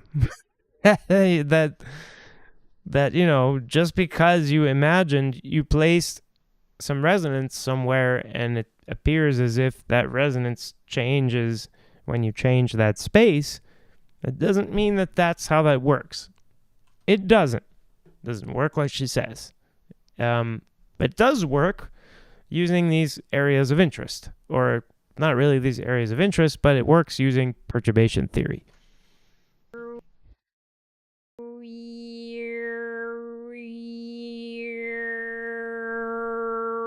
Do you hear those little overtones I'm moving through? That means we're really sweeping through that little harmonic spectrum and pulling out all of those harmonics and getting them boosted. Oh my god, it's so You're pulling exciting. out all the bullshit and getting that boosted. It's like, Dovrebbe un cantante servirsi della voce di petto? No. oh god, that is some word salad there. And then that, it's like when I watch something like this, I'm like, oh, this nice looking woman is like just living on lies. Because that's a classic word salad. Let's go back and break it down. This is Do you hear those little overtones I'm moving through? That means we're really sweeping through that little harmonic spectrum. to show off my tone scales. By the way, I do use overtone scales sometimes, but actually what I like to use them for these days, and I also have some kind of bullshit that's still up maybe on YouTube. I don't know, maybe I took those videos down because I got corrected so hard. I could do bullshit inspector on my own old videos using overtones, but what I like to use overtone scales to do is demonstrate this nowadays, is demonstrate this concept of the fungible vocal gestures. Because if you do your overtone scales a certain way, you can get the same scale with two completely different movements and with different shapes. But it's the same scale. So, example number 1.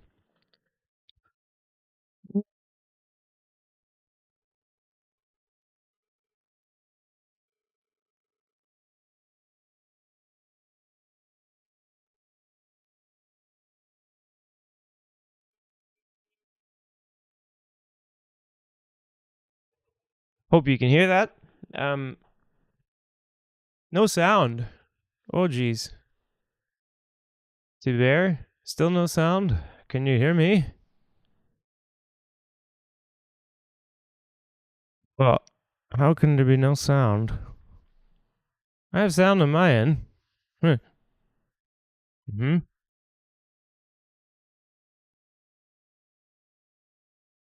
Those little overtones you're- I'm moving through. That means we're really sweeping through you getting that no little sound? harmonic spectrum and pulling out all of the. Oh, you mean no sound in the overtone scales? See. Ooh, oh, I know what that is. I know what it is. So 1 second. Let me take a look at this. I have like a background noise filter, I think. And I think it thought I was a machine. Let's see. Yeah. So it's this. Should be this. Let's see. Okay. You made me panic. I thought I was like maybe doing a whole live stream with no sound. If I can go back. Okay, now let me know if you hear this.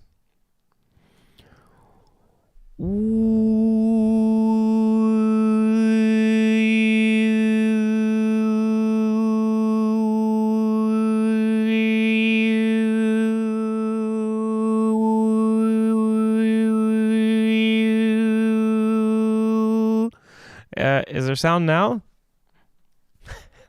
I just did a wicked overtone scale, dude.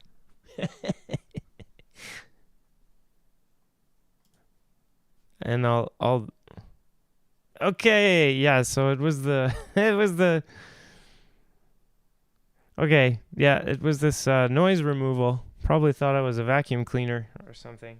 And I should have bullshit inspector up here. Okay. So if I did that using pretty much just motion in and thanks by the way to Bear, that's extremely helpful. And hey, welcome, Jay Irving. I'll get to your question in just a second. So I made that overtone scale by manipulating, let's say, areas of interest number 4 and number 5. My tongue, the dorsum of my tongue, started out really narrowing area of interest number 4, and then I slide it forward towards area of interest number 5, so that it's like eventually it's departing area of interest number 4 and starting to narrow area of interest number 5, both of which raise the second formant. And then when I slide it back, it's doing two things at once that lower the second formant. So I'm able to really precisely control the tuning of the second formant. Meanwhile, my lips don't really move. My lips are controlling area of interest number 2. But now, what would happen if I said, okay, I'm going to keep my tongue much more still, and I'm going to keep area of interest number 4 basically open, or much more open, and I'm going to see if I can use area of interest number 1, not because I care about the first resonance of the vocal tract, but because I'm going to use it to precisely tune the second resonance of the vocal tract. Because even though my tongue can control it, if I were to use my tongue to adjust to length change, I could make the chief driver, or the chief thing changing the second formant of my vocal tract, not the tongue, but the mouth, the opening of the mouth. The whole thing can happen from a completely different place, because all I'm doing is adding up the results of each area of interest. You add them up together, you get a certain number, and there you go. That's your overtone, but it's not really an overtone. It's a formant. That's technical, though. It's a resonant frequency of the vocal tract. So, instead of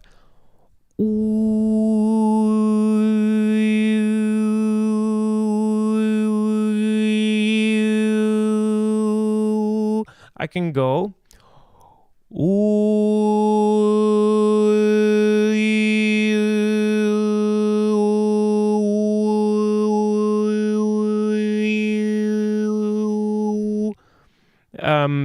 and sorry, that was more area of interest number 2 combined with area of interest number 5. So the end of the vocal tract and then 2/3.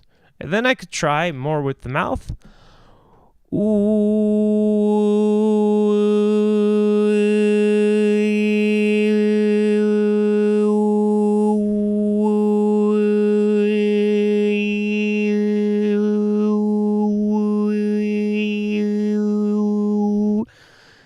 And now the mouth is playing, or the lips rather, are playing a really big role, because changing that value from the lips or changing it from my tongue is the same.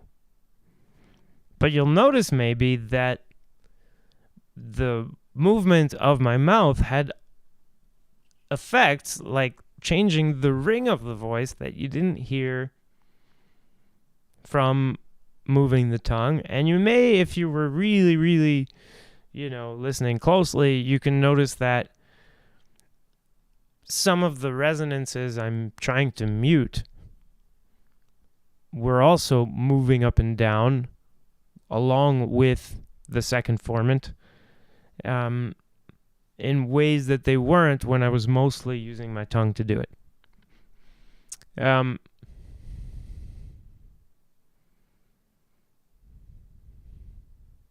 So, I'm going to get to your question now, Jay Irving. So Jay asked a really awesome question, and see if I can put that up there. So there's the question.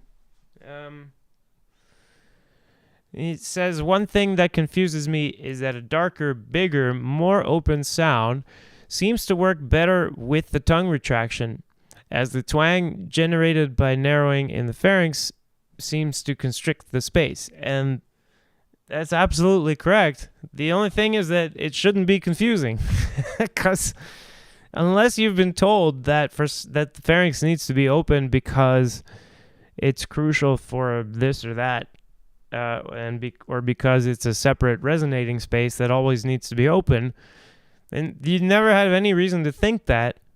And a lot of vocal coordinations that have a really open pharynx, you just change vowels, and now that same way of doing things has a really constricted pharynx. If we mean area of interest number 4, and let me just, I guess I should, I'll bring it back up again, because it's maybe just worth, constantly bringing this thing back up. So if we bring the whiteboard back up, let's see if I can, yeah. So our area of interest number 3 there, if that's what you mean by pharynx, retracting your tongue into there, as far as all resonant frequencies of the vocal tract are concerned, has the opposite effect. That's raising everything. And then number 4 is lowering everything. Or not lowering everything, is lowering just the second formant. Now you're going to be interacting with other higher resonant frequencies whenever you're in there. Fine. We're not concerned with them right now. When you're raising things with area of interest number 3, you may also be lowering them with area of interest number 4, but that's probably going to wind up just being a function of what vowel you're making. There is one more wrinkle, which is that one of the ways we boost the sound in classical singing has nothing to do with this, with these non-fungible effects. It has nothing to do with opening the mouth and nothing to do with twang. There's nothing to do with that at all. It just has to do with these overtone scales I was just singing for you. If you're able to set the second resonance of your voice to the third harmonic, when you get above, F4, and then if you're a little bit lower, like D4, E flat 4 in there, if you're able to probably, I think it works like this, set the second resonance of your vocal tract to the fourth harmonics, or something like that. There's a couple of these couplings that you can do that will get you a boost, more like ring in the sound. And this ring in the sound works like what these people are telling us, where it's just the resonance. It's never just the resonance. For instance, this stuff with using area of interest number 3, you can't just make the shape. You also have to push hard enough into the shape to make it go. But assuming you're pushing hard enough into the shape, okay, you're going to get this metallic sound. But when it comes to this F2H3 coupling, these formant harmonic couplings, it's just a matter of tuning. It comes from formant tuning, it comes from fungible effects, and then it doesn't matter how you got it. So then that's another reason that someone might be retracting their tongue and getting a huge sound.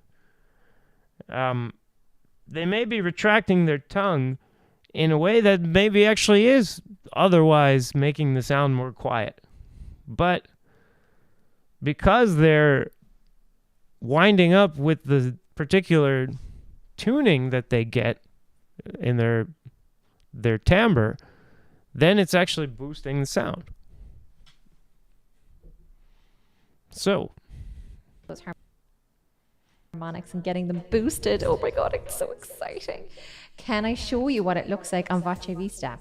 So Voce No, Vista God, is like don't. a visualizer for the voice. So have a look at what my voice looks like when I sing weir. So I want you watching from about No. 1500 hertz up to about 3000 hertz and see what happens when I do weir.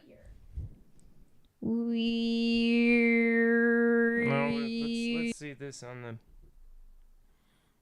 Let's get rid of this whiteboard here. Ah!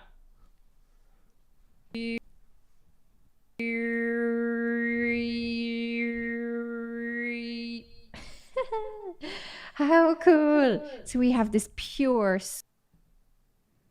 sweep up and down through all of these magic frequencies that we want to boost in the sound to give us more Actually, power. it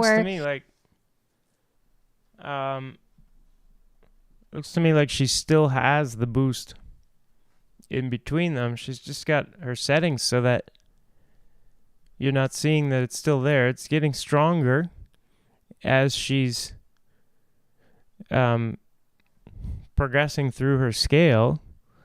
She's also getting louder.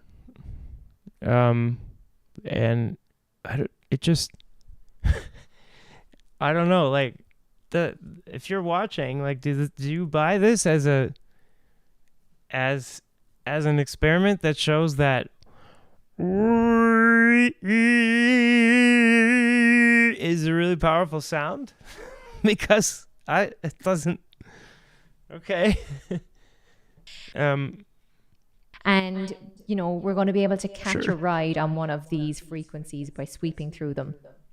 Right? So just really increasing our chances of hitting the sweet spot in our voice. So now let me share. And with then you my stay there. struggle Then you with gotta stay having there in that sweet this spot. particular line. Can't run from myself. There's nowhere to hide.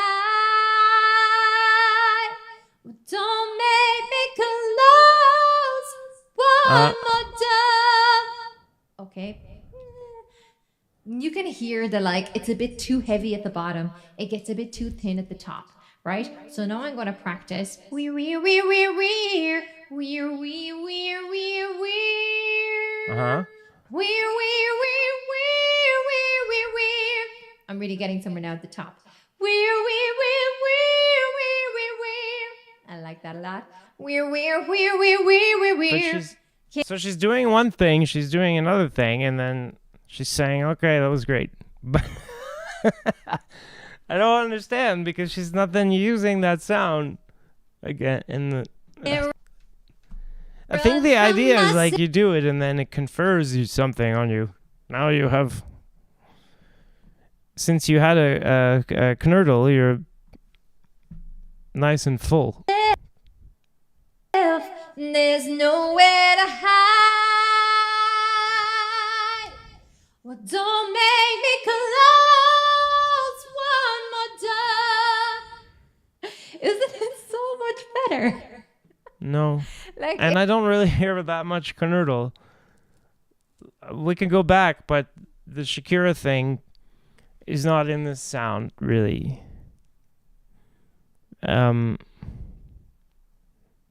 So I'm not sure that's totally accurate. Let's move just on. Let's hear some feel- of that. Let's just hear some of it. Okay. Now the king of this sound, I think, in opera is Nikolai Gedda. Nikolai Gedda. What was this again? Wait, I have to see what this hotkey does. It's Oh. a fake. He's not a fake. He's not a fake. But if retracting your tongue is artificial darkness, like the guy was saying in the video that I saw, if it's artificial darkness for some reason, then this guy is extremely artificial. Except I don't know, he's got a lot of fans. My history with Nikolai Gedda is that I was crazy about him and then I fell out of love with him. I'm still out of love with him.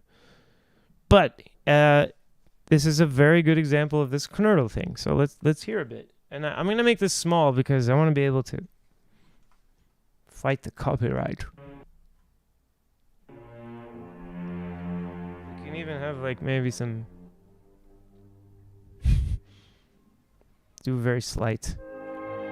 Just give it a little bit of motion. It's like the screen is breathing, you know? Let me know if that bugs you.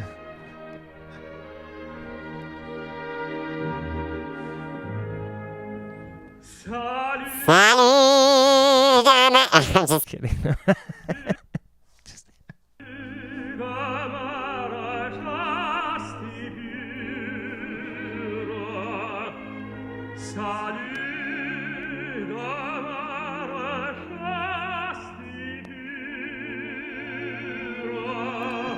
So, I think as far as like, is this that sound? Then yeah. Salut demeure le chasti, demeure le chasti pure. And also seems to follow this rule, when you start to go higher, then you want to take it out. Take out some of the knurtle, maybe? Or it may be more vowel based.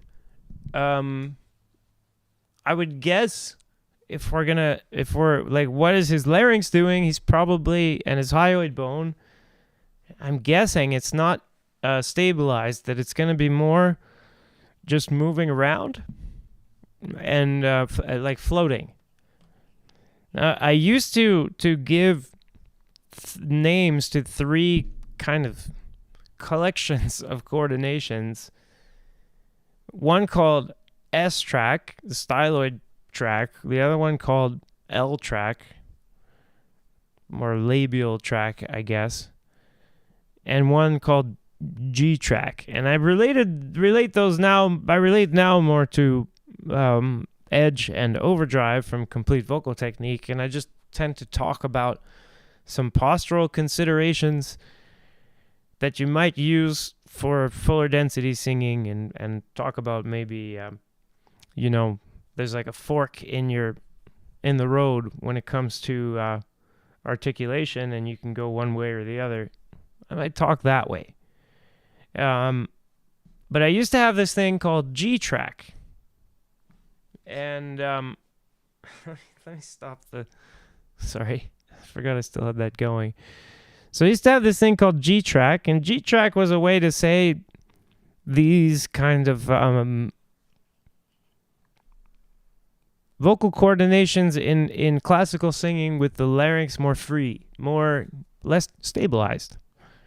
And it'll tend to go with smaller mouth positions, or maybe not actually, but tends to go with more colors, a little bit less power. And I tended to hear that people used either a lot of nasality to make it work, to kind of tie everything together, so switching nasality on and off, or using this kind of knurtle. So I would say, and I called this G track for general, I guess, or glottal. And I would put it as like you have the knurtle solution or the nasal solution. And to me, Alfredo Kraus was using the nasal solution, and Nikolai Gedda is using the knurtle solution. And this is I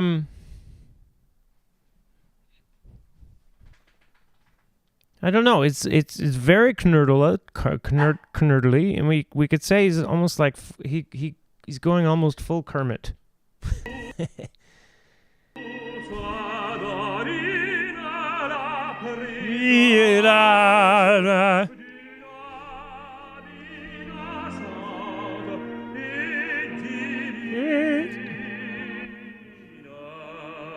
So if you're I've got it. 1 second, guys.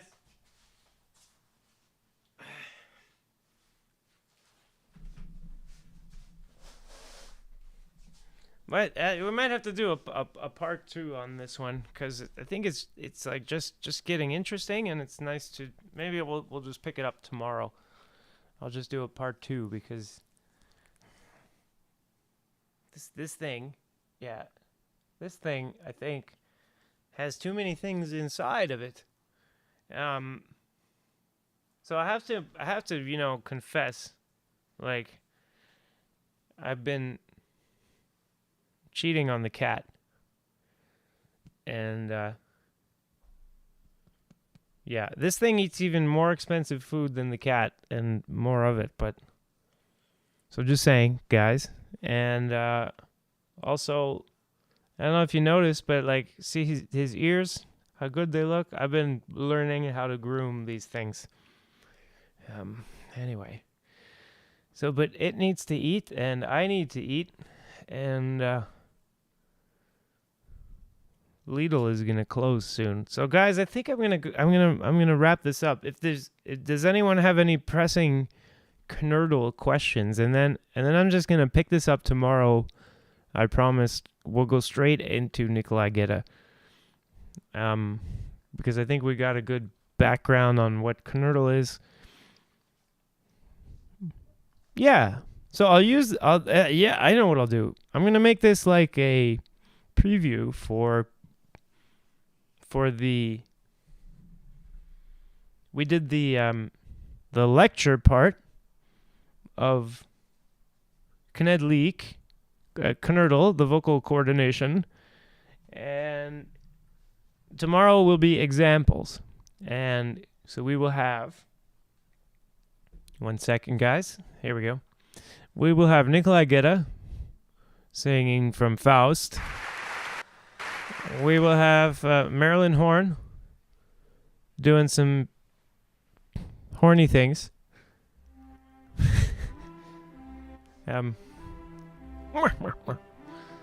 So from Tancredi, right? We will have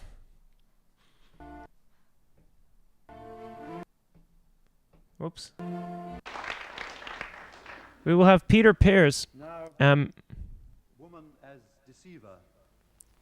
A jilted I'm not lover. sure if you guys are Peter Pears fans. Of course, I have my mixed feelings. I mean, there's the Knurd, but as an example of Knurdle, I think he's a good one. About the concept that we're talking about, and then really successful at using it. I guess we could say expressively, like although everyone we're going to be talking about is obviously doing or was doing something right, or they wouldn't be on here.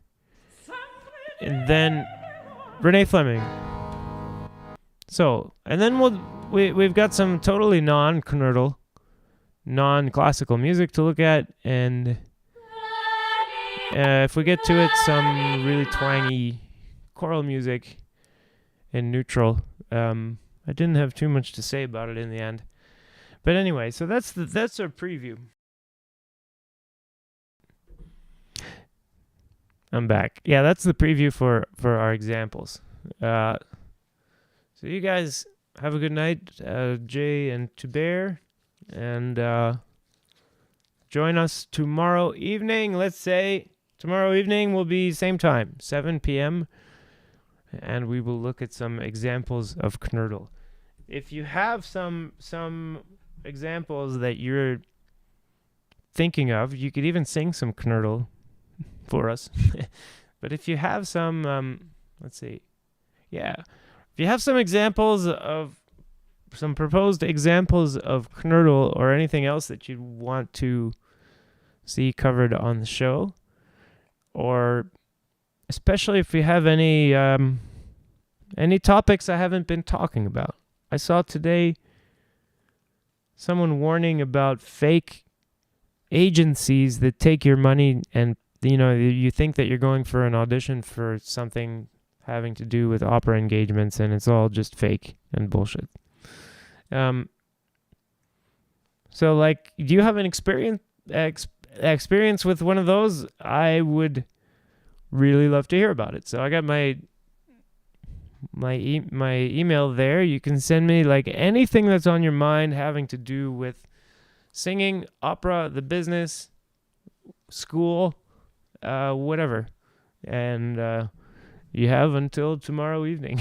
So anyway, but yeah, I'm off to the store, so have a good night. The tongue affects your singing a lot. Suddenly everybody is talking about the tongue. Where exactly should you place your tongue when you're singing? I always say that your tongue should be placed in a very natural position. And is there an ideal tongue position that if you were to use it, you'll become a better singer? If the color of your voice is attached to the position of your tongue, so if you manipulate your color with the tongue, you are creating a fake color. It's a fake. A dark that doesn't really exist. I created it, and it's real. You are creating a fake color. It's a fake. Actually, if you saw that my tongue is not in a tense state, it's actually in a very relaxed state. In fact, it's pulling even farther away.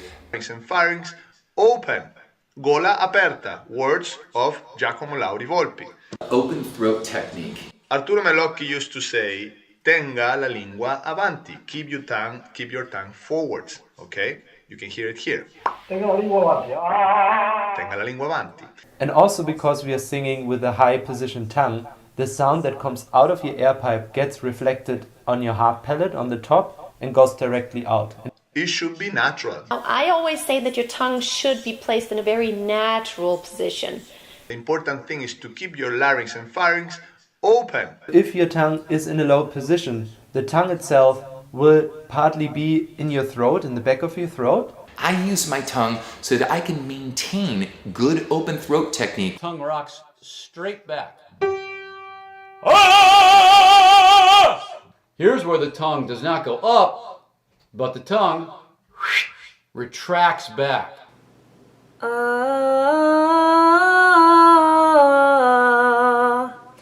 And what you're going to find is that if the tongue is tensing, you're going to actually see the tongue narrowing. I always say that your tongue should be placed in a very natural position. You're tearing me apart. What? You say one thing, he says another, and everybody changes back again.